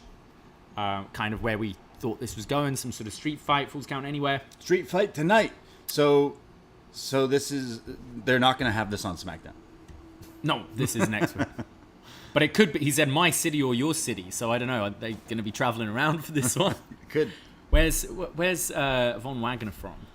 I don't know. He looks like he's from like Minneapolis, like wherever Brock Lesnar's from. Those big lads. I don't know, something like that. Trying to find. No, I don't even know. Minnesota. He looks like a Minnesota guy. Looks like he's or like from Philly Minnesota. or something. I don't know. One of those hard towns. Yeah, Minnesota. Is he? Yeah, he's from Minnesota. Wow. And Solo Sikoa Solo Sikoa's from the streets. from the streets. Obviously, it's the streets champion. I love that. I think Solo should be called up Yeah. at this point in time, but I know the Bloodline's got a lot going on. But hey, why not? I love that Jordan Peele video that was going around with. So someone Triple took H. someone took. It's a popular Key and Peele sketch with when Obama goes up to people, and anytime it's like a white person, they just like he politely shakes their hand, and then everyone else he's like hugging. They did that, but with all the NXT talent, and it's Triple H. Really funny. And you got the little baby with the bloodline, which was Solo Sikoa. Love it. Good stuff. I like when memes and wrestling Crossover. mix. Yeah, people like to share them in our Facebook group. If you haven't joined already, highly recommend joining the upNXT group. But yeah.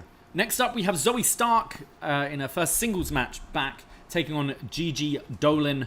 There's an uppercut in the corner from Stark. Toxic Attraction on the outside try to distract Zoe, allowing Gigi to briefly take advantage. Applies a bow and arrow stretch, and then Zoe comes back with a nice looking super kick, and then hits her, where she kind of flips them over into the knee strike to the face. I can't remember what she calls this move, but looks great. It's like a double flipping into the knee. We used to talk about how crazy it was all the time, so it looked cool to see it again. Puts Gigi away in like a minute and a half here. Easy win. After the match, and as she's kind of hitting the move and pinning Gigi, she's staring at Mandy the whole time. After the match, JC Jane runs in to attack but eats a super kick, and then Mandy goes to attack with the title belt, but Zoe turns around just in time and scares her away. I thought, made Zoe look like, I thought her kind of kicks and stuff looked really like good here, but just a big easy win over Gigi. Yeah, Gigi kind of just got beat really quick. Yeah, I thought. Eaten alive. Yeah, the finisher looks great. It looks great. Yeah. Do you see Zoe taking this from Mandy? No. No. Okay. I think they're doing a good job of making Zoe feel a bigger deal than she was before. Mandy's gonna beat Zoe at Heatwave. She's gonna stand tall and pose with beaten Zoe at her feet because of course Toxic helped her, and that's when EO comes back. The music hits, and that's what you do at the premium live event. EO Mandy 1-on-1. Let's do it. Let's go. If you're not putting her on SmackDown or Raw, I know maybe she's still injured. Hopefully she's not. Let's go. Yeah, you could either do that or Zoe wins and EO challenges Zoe. Yeah. Which would be a better match. But I hope EO's coming back soon. Me too. After the match, Cora Jade attacks Zoe from behind, but Roxanne Perez runs out to chase off Cora and checks on Zoe. So Roxanne is back. She's angry at Cora, and now she's got a new friend. But yeah. JD McDonough shows up, just parks his car in the middle of the street. It's weird because he showed up in Braun Breaker's car. Oh, was it? That they used that Charger, that same car? Whatever. I'm not a car guy, but that maybe black... it's just a company car. They've used NXT. it, like they've used it. Karrion Kross used it. Like all these dudes for years, just been using this car. He has a valet, throws his keys to him, and says tonight he's a member of the paying public. As he enters the door that says staff only. I thought this was all backwards. Okay, so you park your car in the staff parking lot, and you're going through the staff entrance, but you're like, no, I have a ticket. The guy's like, usual spot, and he's like, no, I'm a member of the paying public tonight. It's like, so then goes into the... Okay. Yeah. Anyways. Yeah. We see Wendy Chu, this little kind of produced video here of her in bed, and she's having a bit of a nightmare over the feud with Tiffany Stratton, and she's tossing and turning. We see the kind of elimination spot where she lands on the pillow and then gets back into it, and then she starts smiling, and the nightmare turns into more of a dream.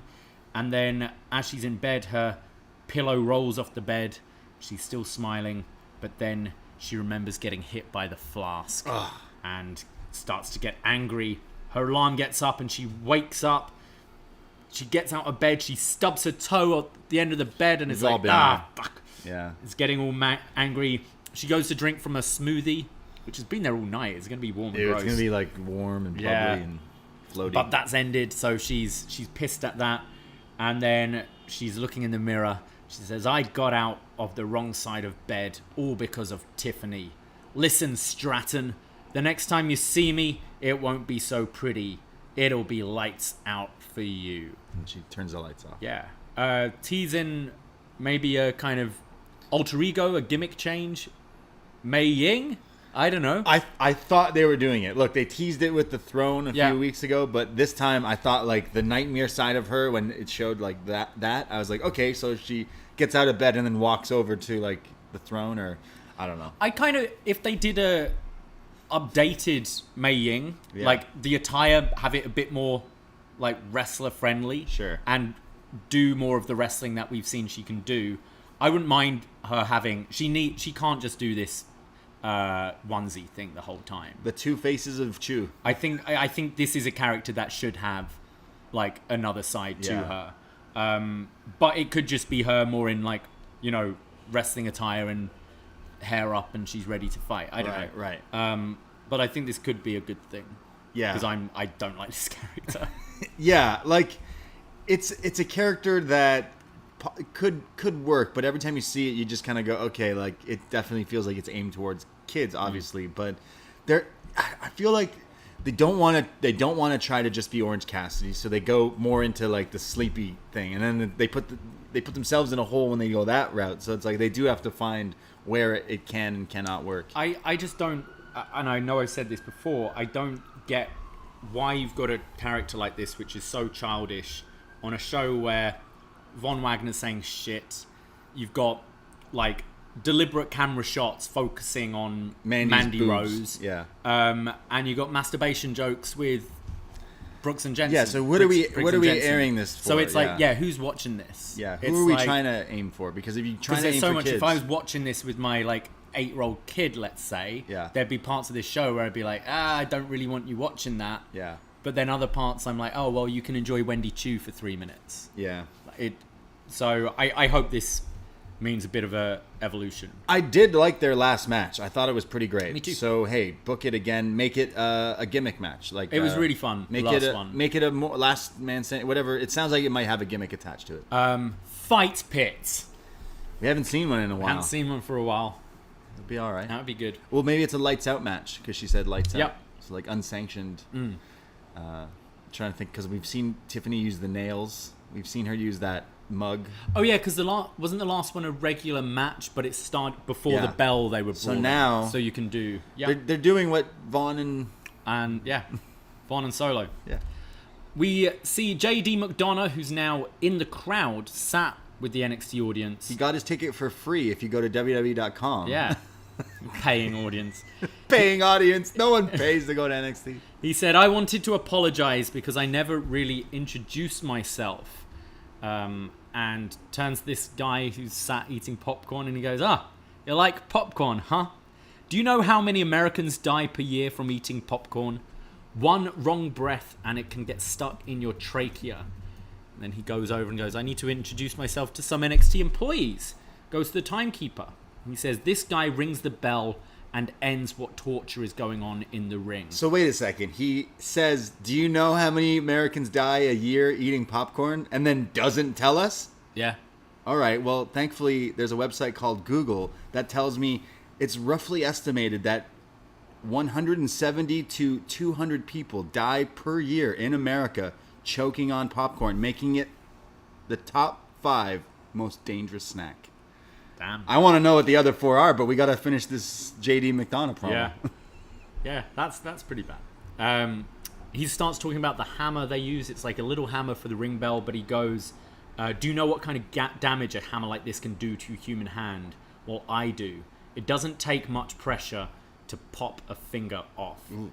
And then he goes, Alicia Taylor, you have a fabulous voice. And moves on. Just face turns. Yeah. And she's like, oh, hi, JD. Oh, hi, thanks. Thank you. Wade Barrett, I'm a huge fan, but all those years of bare-knuckle boxing has taken its toll. You've got calcium deposits in your hand, which makes it very easy to manipulate. And then Vic Joseph, and Vic goes stand up, and he goes, don't stand up.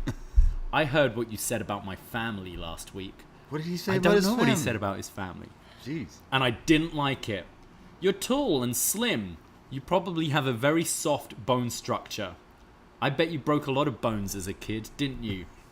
Well, I could break this collarbone with my bare hands, as he's like just squeezing on the collarbone there.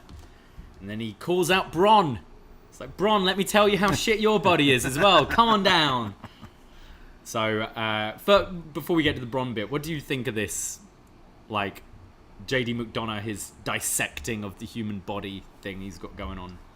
Yeah, last week it was when he did the like diagram thing. And we were like, okay, that's not what we were expecting from this character, and now it's going even more into it. It's definitely like American Psycho, like with the way he's talking and speaking. But then now he's like basically like making everyone like superior, less superior than him, kind of talking thing. Down to everyone. Yeah, like saying, I could break your bones and stuff like that. It's a little weird, but also like they're trying something that's not, someone being spooky. Yeah. So he's being spooky again, in a different way. I said it he's being creepy, and I think it's more believable. I want to know how he knows all this shit. Like Google. No, I know, but like, I'm not saying I want him to have a doctor gimmick, but like, knowing that he went to med school or something would help, like. I went to a college 2-year program back in Ireland about the human body. I think like, what I want to see, and I said this last week, is how this translates to the ring. I want him to see him be, like, incorporate these things. We know Jordan Devlin can wrestle, and he's a great wrestler. I want to see him start, pinpointing before a match what he's going to do, and, break someone's finger, target someone's ankle, target different parts of the body each match, rather than just wrestle a normal match and hit the Devlin side and 1, 2, 3. Because if he's talking about, like, Wade Barrett, you've got calcium deposits, I want to see him go for the hand, fuck up the hand, that kind of thing. Yeah, I don't think... I think he's good at talking and coming across. We talked earlier about Waller just has this, like, you look like a bad guy, the way you talk. This guy comes across like he's kind of evil, and he says he's the necessary evil. I think you go more into, like, that. I think eventually the character will... Whatever, if he wins or loses, whatever. But I feel like it's strange that this is his thing, but it does stand out to then just being a bad guy who beats you up. So I'll give them that. I'll give them the benefit. Like, this stands out from just a guy sideswiping a dude every week to be like, I want the title. So it's better than what we've seen with the Druids. It's more interesting than just going, I'm Irish. Yeah, and like, I think which has been his gimmick. Which has been his he's gimmick. Irish, yeah. And he's little Finn Balor. Yeah, it has been his gimmick. So to do something a bit differently, like the vignettes actually make it more seem like there is a bigger picture to this character, because the vignettes that they've aired are not him in a cult, but him like focusing on his body. Very American Psycho, very like, this morning I wake up and I do this, and like it's very like precise and comes across as he's very egotistical and in his own head, like, again, better than everyone else. So I will say give it a chance. Don't think he's going to be the one to beat Braun, but still think it's something different. Yeah. It's being the spooky bad guy, but in a different route than we saw with Joe Gacy. He's not supernatural. He's just there you go. Very creepy. Yeah. And you imagine has a lot of, like, bodies in his closet. That's what it's going for. Yeah. It's like, kind of weird. Bron Breakker comes out and says, in 3 weeks it's NXT Heatwave, and you're going to get real acclimated with Bron Breakker. So next week we make it official. We'll have a contract signing. And JD headbutts Bron, goes to the Devlin side, but Bron counters it and headbutts him back. And we see JD, whose mouth is busted open, he's bleeding, and he's just smiling. He's like, I liked that. He's tasting his own blood and likes it. Blood, so he's a creepy guy. So next week, the contract signing, it's the match we thought we were going to get, but I'm sure it could be a good match. I just don't think he's the guy to. If we're getting that premium live event, whatever the non-takeover thing. I feel like we're already kind of like Apollo on that very first promo was like, yeah, down the line I'll face you. Yeah. So yeah, September, that seems the right That time. doesn't sound that interesting. No. But I feel Apollo Braun is where we'll go rather than McDonough. Well, I like the headbutts. Yeah. Braun basically no selling the headbutts too Yeah. is a big thing for this guy. We see Chase U backstage. Because his head is big. What? Because his head is big. Chase U backstage, that DK mode. Andre Chase saying he's got this match with Giovanni Vinci, and Bodie is saying, yeah, that guy was a bit of an asshole last week. And Thea Hale's getting all worked up. She says, oh, I just loved his car, but he got so mad when I touched it. So let me at him. She's really like scrappy dude here. Andre Chase says he hates people disrespecting Chase U when Nathan Fraser walks in and asks to be an honorary flag bearer. Andre says he's going to do a good old Chase U ass whipping tonight. So just the match we thought we'd get from last week. Yeah. I quite enjoy these characters. I think Bodie and Thea actually, these characters suit them. Like, I believe them as very excitable cheerleader kind of kids. Sure. Nathan Fraser, a bit kind of, what are you doing? Kind of sucks for him to what be you in doing? this. Yeah. Kind of sucks that he's putting this. But I feel right from the beginning, like before he was with these, his promos just haven't been it. Yeah. So maybe he needs to go to school. He's just happy to be there. Yeah, maybe he does. Maybe he does. We get a quick recap on Axiom, just showing highlights from his match last week, but in the kind of comic book style. Have you seen the drama from this one indie wrestler who says they jacked his whole style? Like the costume looks very similar. Okay. I'm blanking on the name. It was like Razor or something like that. Razor or something. But he was putting up pictures like, this is what I've been wrestling in, and this is what he's been wrestling in now. Okay. It's a guy in a mask. I don't really care. I've never heard of this guy. Like, yeah, it's a guy in a mask. I wouldn't want to look like this guy. I would want to look differently than this guy's character. A little sigh of relief that I didn't have to watch this guy wrestle right now. Not that his wrestling is bad. I really did not care for that mathlete gimmick with the lucha stuff. It's just a little too. That's the best you can come up with, kind of, for me. But we'll see. Because even this promo was like recapping, but it was like a comic book, and then it's like, but by the way, he's smart. I think the comic book thing looks cool. Yeah. Like showing highlights, but with like the flipping pages, like it's the beginning of like a Marvel film. It's like Goosebumps or something. Kind of cool. Roxanne Perez is interviewed, and she says Cora threw away her friendship and the title, and that's disrespectful. And that's when Alundra Blaze walks in. Hell yeah! With a trash can. Medusa. And Roxanne says that they deserve the titles deserve to be on women who will wear them with honor. And she hands the title to Alundra. No. And then She Alundra, she has the trash can from last week. This title's been in the trash this whole week. Well, yeah, Alundra pulls the title out, but Roxanne hands her the other title as well that she's been holding. Yeah. Alundra says that she threw a title in the trash many years ago, and it took them years for them to come back. Well, we're not going to wait that long. Next week, there will be a fatal four-way to determine new champions. And I guess this is exciting because they both hugged at this news. Oh, there's going to be new champions. Just hug me. You just both were touching garbage. I don't know. Yeah. Yeah, I think this is so cool. We were talking last week about the throwing the thing in the trash can, Medusa, Alundra Blaze. And here they quickly were like, hey, we can just call her and have her show up on TV. Great way to tie this all together, I think. This is a great use of Alundra Blaze. I feel like it was funny that they did obviously they kept it in the trash because of the whole symbolism of what she's done in the past, but I do think it's the smartest way they could have taken this and turned it into something good. This is automatically who you think of when you think of this angle. Exactly. So not? why wouldn't you have done this? So there'll be a fatal four-way next week. Yeah. Interesting. So it's Toxic Attraction, Valentina and Ulissa. Hell yeah. Kaden and Katana, and Ivy Nile and Tatum Paxley. Sweet. Who's your money on? Toxic Attraction. I'd go left field and give it to Valentina and I'd like to see them. Leon? Yeah, I think maybe Diamond Mine as well. Have all the gold. Okay. Diamond Mine forever. That's not a bad idea. Yeah. So Toxic Attraction. Toxic Attraction. Gotcha.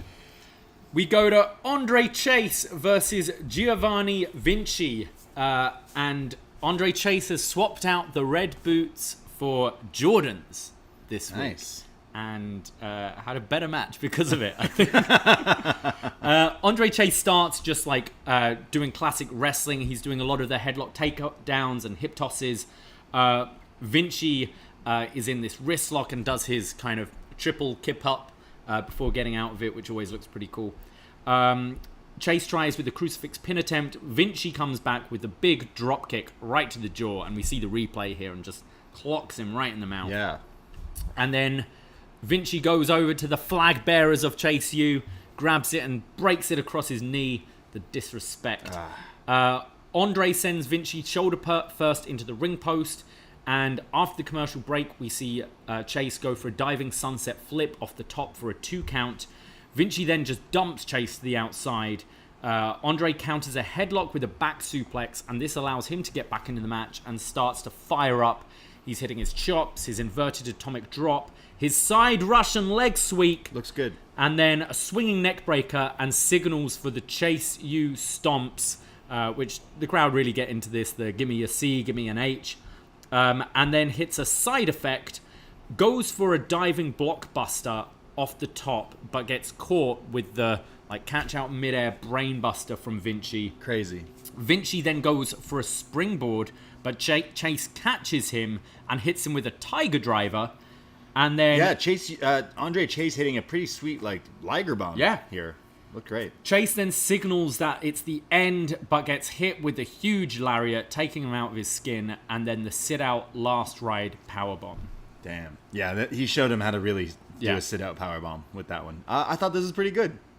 Andre Chase's best match. I thought this was really fun, and the crowd really got into it, and I think they and commentary were trying to put over who Chase started off as a bit of a joke, but now on commentary they're going, this guy can wrestle, this guy knows how to wrestle, knows the but he might look a bit ridiculous being in that sweater, but he can go, and I thought he showed it here. I thought they did quite well with the hope spots for him later on in the match, and I actually kind of got into this one. And then Vinny getting the win, obviously. Yeah, we know he's getting the push right now. So, actually, I could see Vinny being, Fabian Eichner, Giovanni Vinci, Johnny Sins. I see him being Braun Breaker's challenger at the pay-per-view. I'd like that. They kind of, in the barbershop last week, Mello kind of put him in that North American title picture, but I see him as a main event guy. Yeah, me too. I think. But yeah, I liked it. We see Diamond Mine in their dojo. They're training. And Roddy, whole new attitude this week. He's like, what? I got Triple H back? Jokes on Cole and O'Reilly. I'm happy. He's like, we're brought together. This Tony D stuff has brought us together. Diamond Mine forever. Yeah. And when Julius kind of last week sort of steps in and kind of takes over the leadership role, Roddy didn't seem too fazed by it. Yeah. Julius says, look, we're going out there as a team today. If we're hurt, we fight. We stand up for the man next to us when they're down, and we are hungry. We're going to beat up their bitch asses. Who are we? Diamond Mine! Let's go. Pressure makes diamonds, but tonight it breaks bones. Yeah. Julius is great. I like the fact that Roddy, why can't they just get along? Yeah. It would be better, it's better when they do get along. Roddy, not even letting him, Julius steps in and is, shows he's the leader. Yeah. I would say, that's kind of the dynamic here. But, yeah, Roddy's just in a good mood now. He's in a great mood. Last week. His hood's down. Yeah. He's been having the hood up, on the back of his head recently. He's like, no, I'm happy. Triple H knows Triple how H good. is back. Triple H knows how good I am, and I'm going to be fine. Yeah. Diamond Mine is fine. We see Valentina Feroz on FaceTime on a tablet to Yulissa, and they're so excited because they're in this fatal 4-way next week. Where was Yulissa? And Yulissa was there. Valentina was. She was just at on vacation. No, she was at White Plains, New York. No, she had photos with Ty Conti recently, didn't she? There was some. Yeah, they're friends, and wasn't there a wedding or something they were at recently? No way. Sammy? Who just got married? I don't know. Yeah, they were at a wedding recently, so I don't. Yeah. Maybe she was there. She was on vacay at a wedding. Okay. And they're excited, and then the camera pans because Yulisa asks Sanger if he thinks they're ready. And Sanger says, "I've seen your hard work, and I think you're amazing. But next week, don't just be winners. I want you to inspire other superstars. Next week, you will hear and new NXT Women's Tag Champions." And they're all dancing. On FaceTime. They're all happy. On FaceTime. They're dancing. Sanger. I love this trio. Yeah. Three's company. Sanger, Yulisa, and Valentina.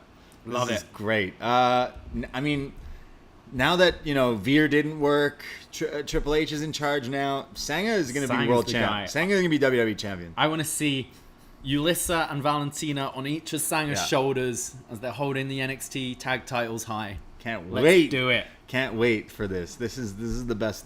I don't know why, but it's the best pairing in recent time. We see Kaden Carter and Katana Chance, and they're still pissed. They're boo-boo face. Pissed off every week. They're pissed this time because the titles were thrown in the trash. Katana says Roxy is right, and the title should be on a real friendship. And that's when Ivy Nile and Tatum Paxley come in, and they say, just like Diamond Mine will win tonight, we will win next week. And Elektra Lopez comes in and says there's no way that Diamond Mine will win tonight. So Tatum just forearms her in the face. Yeah. She clocked her here. Good. And this was quite a nice little pull apart here, I thought. They were going at it. Norman Smiley was getting in there. Yeah. Doing the big wiggle. But yeah, this forum, I watched this back. It's like, damn, she nailed it. Clocked her. Good. She didn't need to be in there. She's not even in the match next week. Get out of here. We go to Indy Hartwell versus Ariana Grace. There's not a whole lot in this match, to be honest. Grace throws Indy into the turnbuckle and kind of mocks the wave, the sort of beauty pageant wave that Indy's been doing. Santina Morella. Yeah. The wave. Indy comes back with a big clothesline. Grace goes for a roll-up, but the referee catches her going for the dirty pin with the feet on the ropes. And then Hartwell just hits her with the big running boot for the win. Yeah, it was nothing in this match. I do think Ariana Grace has something that they could work on, but Super Green being put on TV this early, I was surprised Indy got the win also, but just didn't care. No real fire or meaning behind it. It looked like it was in slow motion at times, I thought, as well, this match. I think Indy, she's in a weird spot because you see the likes of like Wendy Chu and Kaylee Ray, Alba Fire, who are working with these kind of green talents. Yeah. But they're veterans and they're a lot more experienced. Indy is kind of in this middle ground where she's a grizzled young vet. I wouldn't say she's a veteran, but she's also not green. But right. I think she's someone who should be working with people better than her. Yeah. To be better. And unfortunately, when she's working with like your Ariana Graces and who was it she fought the other week in that horrible match, it's bringing her down. Whereas I think the kind of more experienced wrestlers are better at, okay, how can we work around what you've got? Yeah. And I think this is 2 weeks in a row where Indy's had a pretty horrible match, to be honest. Yeah, didn't really like it at all. We go to Robert Stone and Von Wagner. Stone says, we heard your challenge, Solo Sikoa. Falls count. Sikoa. Falls count anywhere? Well, Wagner has no remorse. At high school, he knocked out his football coach for pulling him from the game. So, politely, we decline. And Wagner's like, what? We're not declining anything. And Stone says, look, we've got bigger stuff. Sophia Cromwell's moved on. She's on SmackDown. Yeah, we've got to sort out this job. And Wagner says, if Sophia wants to be a model, I don't give a shit. And accepts the challenge and challenges Solo to get his street champion crown back. Because as of now, Wagner's the street champ. Damn. So Sophia Cromwell, she was here for a hot ticket. Yeah. A hot coffee. And then now she's stolen LA Knight's job on SmackDown. Yeah. Maxine male models. That's right. Wow. Pour one out. Yeah. For Sophia. We hardly knew ye. The quickest way to get called up is being with Robert Stone, I guess. Yeah. Like everyone, they just leave right away, either fired or move up. If you're with Mr. Stone and you are hotter than him in the promo that you're in, you're gonna get brought up right away. Yeah, the amount of clients he's had. Move on now. Yeah, gotta get me a Mr. Stone shirt. Yeah, very interesting that all of a sudden LA Knight is gone and she's taken the character. Yeah, it would be. That sucks. I mean, in the new regime, it would be interesting to see, like what they do with him. Yeah, because I think he's great. Oh, I thought he was gone. No, he's not gone. He's not gone? He's not released. Okay. No, they've just pulled him from this. Apparently, there were kind of creative differences and stuff like that. I'm sure he did not want to do that. Yeah, and he was doing it well. Like he's a good talker. But like with Vince gone, like if it's Vince you're rubbing up the wrong way, well, he ain't there anymore. Yeah. And if Triple H likes you and this guy can talk and this guy can wrestle, like I genuinely think that guy is one of the best talkers. Yeah. And his wrestling in NXT got so good. Yeah. So I mean, I used to not like him, but I used to always think he was a good talker. And WWE needs those good talkers. And I was scratching my head at him being put in that male model thing, but at the same time, I'm like, but he's good at talking, so whatever they give him could be good. And when I saw the dudes wearing the tennis outfits, I was like, that's pretty funny. This could go somewhere. Maybe it just wasn't the right fit for him, which maybe they'll use him in something else. Yeah, Call him Eli Drake. The reports are like he was rubbing people up the wrong way, like creatively with it, but the door's not closed. Okay. So I hope we get maybe just LA Knight shows up on Raw. You know. Sure. We see Kiana James, who's doing a bit of a PowerPoint presentation here. Yeah. She's been working on a week. She's kind of like what's his name? Yeah. Wow. Thingy. Yeah. Yeah, that guy who That had guy a match. who hosts 2K22. What's his name? Drew Gulak. Drew Gulak. There we go. I'm blanking on everyone's name this week. There's too many. Fodder. Everyone has 5 different names as well that we got to pick from. The presentation is called "What is Wrong with the NXT Women's Division," and she's like, "I'm updating you with my progress from my findings." And Nikita Lyons stands out. She's got like a pointy stick. Yeah. And what do we really know about her? Well, her father is a rock star, her mother a groupie, and her education wasn't formed at school, but on a bus. And she shows part of Nikita's promo from last week and just was like, that sucked. And says her behavior and lack of clothing is unbefitting of the women's division. That's right. And Miss Lyons doesn't fit the model of what a woman should be. And I will continue to unpack and peel back my findings of Miss Lyons. I will report back. She'll report back with more findings. It's almost like it needed a news like. Yeah. I don't know. It was very, very, very odd. But this girl just in glasses pointing at Nikita Lyons' Instagram photos. Yeah. I'm like, all right, sure. This is the best feud we got going in NXT, I guess. I don't know. Kiana was in the top 4, final 4 of that Battle Royal. So right. they're kind of putting some steam behind her, I feel. But let's see if the numbers add up. yeah, I don't know if this works for me. Everyone here, I need her in Axiom to be a thing. Yeah, I love the glasses. Yeah. We get a little highlight video of the Alba Fire Lash Legend feud. It's kind of just a package of all the stuff we've seen between these two. Yeah, I feel like this feud between these two has fizzled out. Yeah. Like, have the Inferno match. Like, just if you're not doing an Inferno match, what are we even doing? Yeah, what is this character? She's not going to be on fire. Exactly. So, don't care. One and only, you can't clone me. We go to the main event, Diamond Mine versus Tony D's family. It's an 8-man tag match. Both teams in like matching attire here. I thought Diamond Mine looked great this week, all in their blue. And Legado now adopting the kind of Tony D family attire, all in black jeans and black tank tops like here. Suspenders and stuff? Yeah, they look more unified here. Two dimes and stacks. Yeah.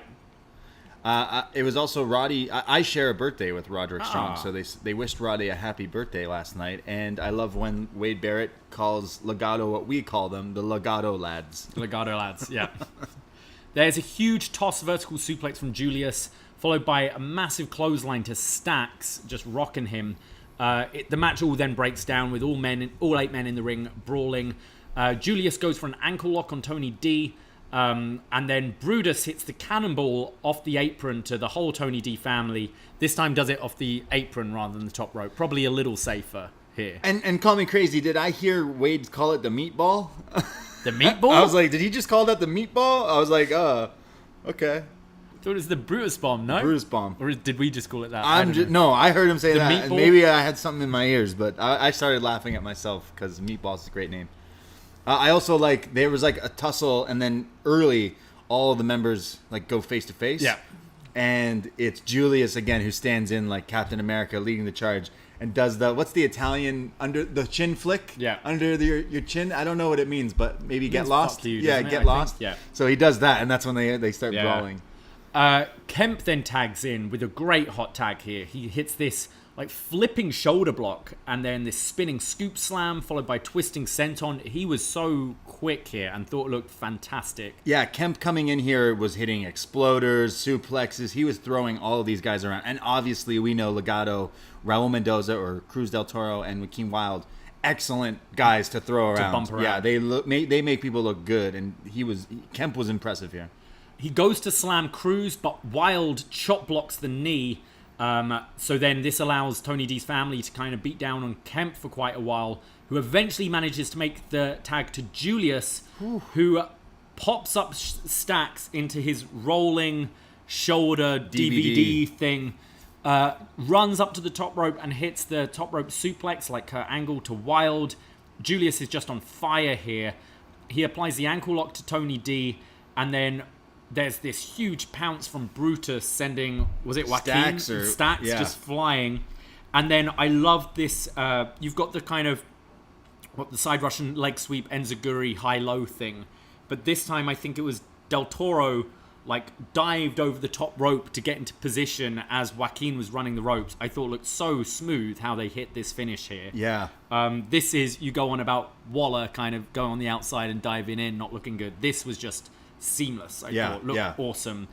There's then Roddy coming in with the flying knee, and he'd kind of do the flying knee to knock the guy down, and Julius would follow up with that grounded lariat, which looked great, and then goes for the knee to Tony, but he moves out the way and clocks Julius in the face, allowing Tony D to hit Forget About It, the fisherman suplex for the win. In what I thought was a really fun main event, actually. The Diamond Mine Sleep with the Fishes. Yeah, awesome main event. Everyone was hitting everything and made purpose. Like, everyone had their purpose in this match. Easily the best match on this show. And it had highlighting Diamond Mine with a lot of their moves, and Kemp being the most green in this group. You wouldn't know. No, he like, looked watching all four of them were on point here. I thought this was really good, the way that they blended their styles, especially maybe the last 5 minutes of the match. It was just go, go, go. That Julius hot tag, I mean, it's so easy to say, this guy reminds me of Kurt Angle, or this person reminds you of Kurt Angle. Kurt Angle is a great measuring stick because he was one of the best. And I see it in Julius. He clearly models himself on him, and I'm all for Clearly, it. Kurt Angle is one of the greatest wrestlers ever. Yeah, so I mean, doing all those Kurt moves, why wouldn't you? They're great. He is the star. Julius is definitely a future WWE star, big star. I think that they could be using. I love all four of these guys, but he is someone now you see okay, this guy, if you put your chips behind him, he will go very far, from the talking to the wrestling. He has it all. But I thought everyone played their part, and they got the heat on, bro, because I was like, you telling me Julius did all that and Julius was the one to take the pin from Tony D? So clearly, Heatwave were getting a tag title match. Yeah, I would think so. I thought the speed of this match was so great. Yeah, and everyone hit their spots.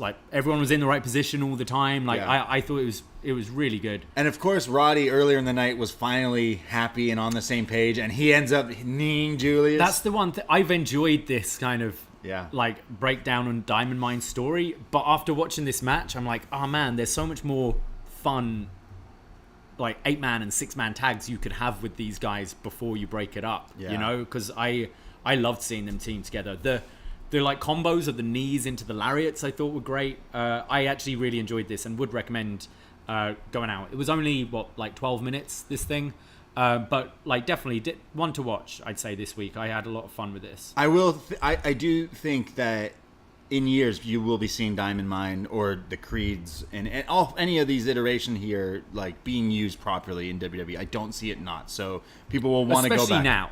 Yeah. Especially under the new regime. And people will want to go back and check some of these matches out just because this is where they were getting the groundwork in for what they will become. But yeah, they've been firing. They took the L, but in the hindsight, you'll see them go over at the Heat Wave show or whatever. But solid main event. The Creed brothers do not disappoint. And now it furthers.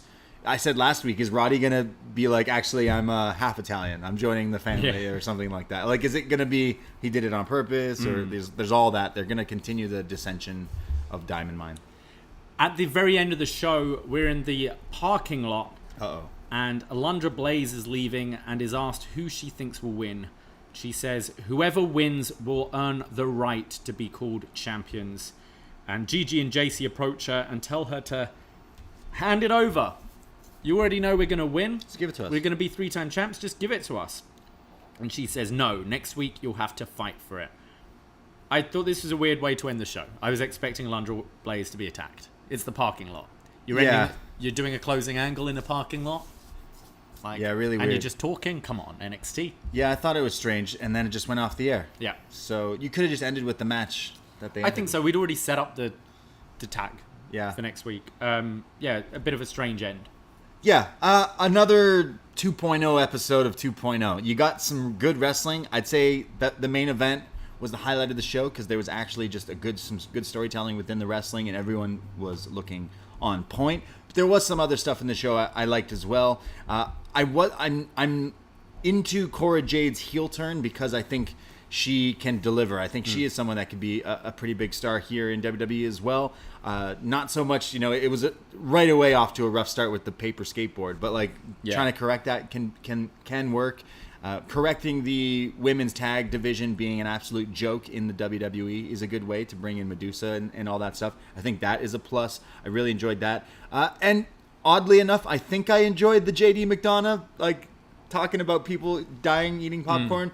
Again, it's making me not uncomfortable is not the right word, but that's what he's going for. Yeah. So maybe he's doing a good job. Though, you know what? I didn't mind this episode. Maybe it's because I watched it the next day and could skip out on commercials and stuff, but kind of enjoyed this episode. No, I thought it was solid, and I think they've actually got good storylines in place that they're continuing with. Yeah. It feels cohesive. I thought the wrestling, certainly that main event, but I enjoyed the Wesley Waller match and I enjoyed the Andre Chase Vinci match. The stuff I didn't like was the schism, which was a minute of Two the dorks. show. So I didn't think this was a bad episode. Yeah. Overall, it was all right. It's all because Vince McMahon is gone. It's all because he's gone. Ding dong, the witch is dead. Yeah. The Vince is dead. No. I mean, maybe I'm just happier to watch WWE products again just because I'm excited to see where it goes. But I didn't mind this episode. Had some good wrestling. That's all I need in my wrestling. Some good wrestling. And I got it. Diamond Mine forever. I see there is no feedback for the show because probably we didn't go live last night, and that's okay. But no one wanted to talk about NXT other than us this week. So maybe no one will ever know it happened. Next week, the Fatal 4-Way match. You think Katana and I don't know. Casey? They probably should. Yeah. But I wouldn't put it past them putting Toxic Attraction as champs again. Yeah. Let's go Yulissa and Valentina and Sanga for that happy ending. Well, that was NXT. We hope you enjoyed us talking all about it and dissecting it, and just like JD dissects everyone in the crowd today. Mm-hmm. We will be back later tonight, BD Elite, chatting all about some Dynamite. What is it? Fight for the Fallen. Oh, yeah. There's a lot of matches on that show. Danielson is back, and he's facing Garcia. Amazing. All my interest Great is stuff. in that. Anything else is just extra. So great. Can't wait to talk about that tonight. That'll be on this feed later tomorrow. Go check out Shot in the Dark with John Cena. He'll be chatting all about everything else in the world of wrestling that you may or may not know in 15 minutes or less. John Cena actually invited him on for our Goodfellas review, so he'll be joining us to fill in all the Italian stuff that maybe we don't understand. So that'll be a lot of fun as well. The Goodfellas review out on the Patreon. All the other shows are out on the Patreon. Go check that out. And of course, Sunday, upNXT Mania Summer. Absolutely. And I believe next week as well, it'll be same as this week where we'll be doing upNXT at 1 p.m. on Wednesday. Yeah, I think we're going to be doing Up Next on Wednesday at 1 p.m. and BD Elite will probably be sometime on the Thursday there. So, but still shows coming out on this feed. If you're listening to this on Apple Podcasts, give us a nice little review and rating. It goes a long way. Love us. Find us on YouTube. The video versions are always up there. The Twitch stuff, of course. All the socials at Up Next Podcast on Twitter for everything. And for all the updates of all the stuff we do, including this week with our tailgate for all our patrons. And, of course, 4 p.m. Eastern Time, Up Next Summer Mania. It'll be live on YouTube and Twitch as well. So can't wait. This Sunday will be a lot of fun. It will indeed. Yeah, and if you're thinking, oh, Braden, I didn't get you a birthday gift, well, get yourself a birthday gift because August 1st is coming soon. The first of the month is a great time to try our Patreon for only $5. It's like buying a coffee, but maybe a little more, a little less, depending on where you go. And you get all the podcasts that we do. So go buy yourself a gift, and I'll go buy myself a coffee with you buying that. Yeah. You know what I'm saying? You know what I'm saying? I myself, Braden Herrington, you can find me on Twitter and Instagram. I am at the Brady. And you can find me at Davie Portman. That's it. That's all. Take care. Goodbye. Be safe. And remember, Vince screwed Vince. Ahoy!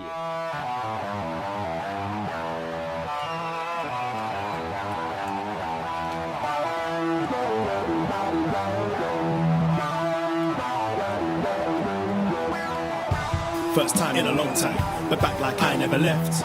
Taking each day as it comes, you know me, I don't read ahead. Watch me burn down everything, BDE on the TV set. When I'm in control on the road, you can never really know what's up next.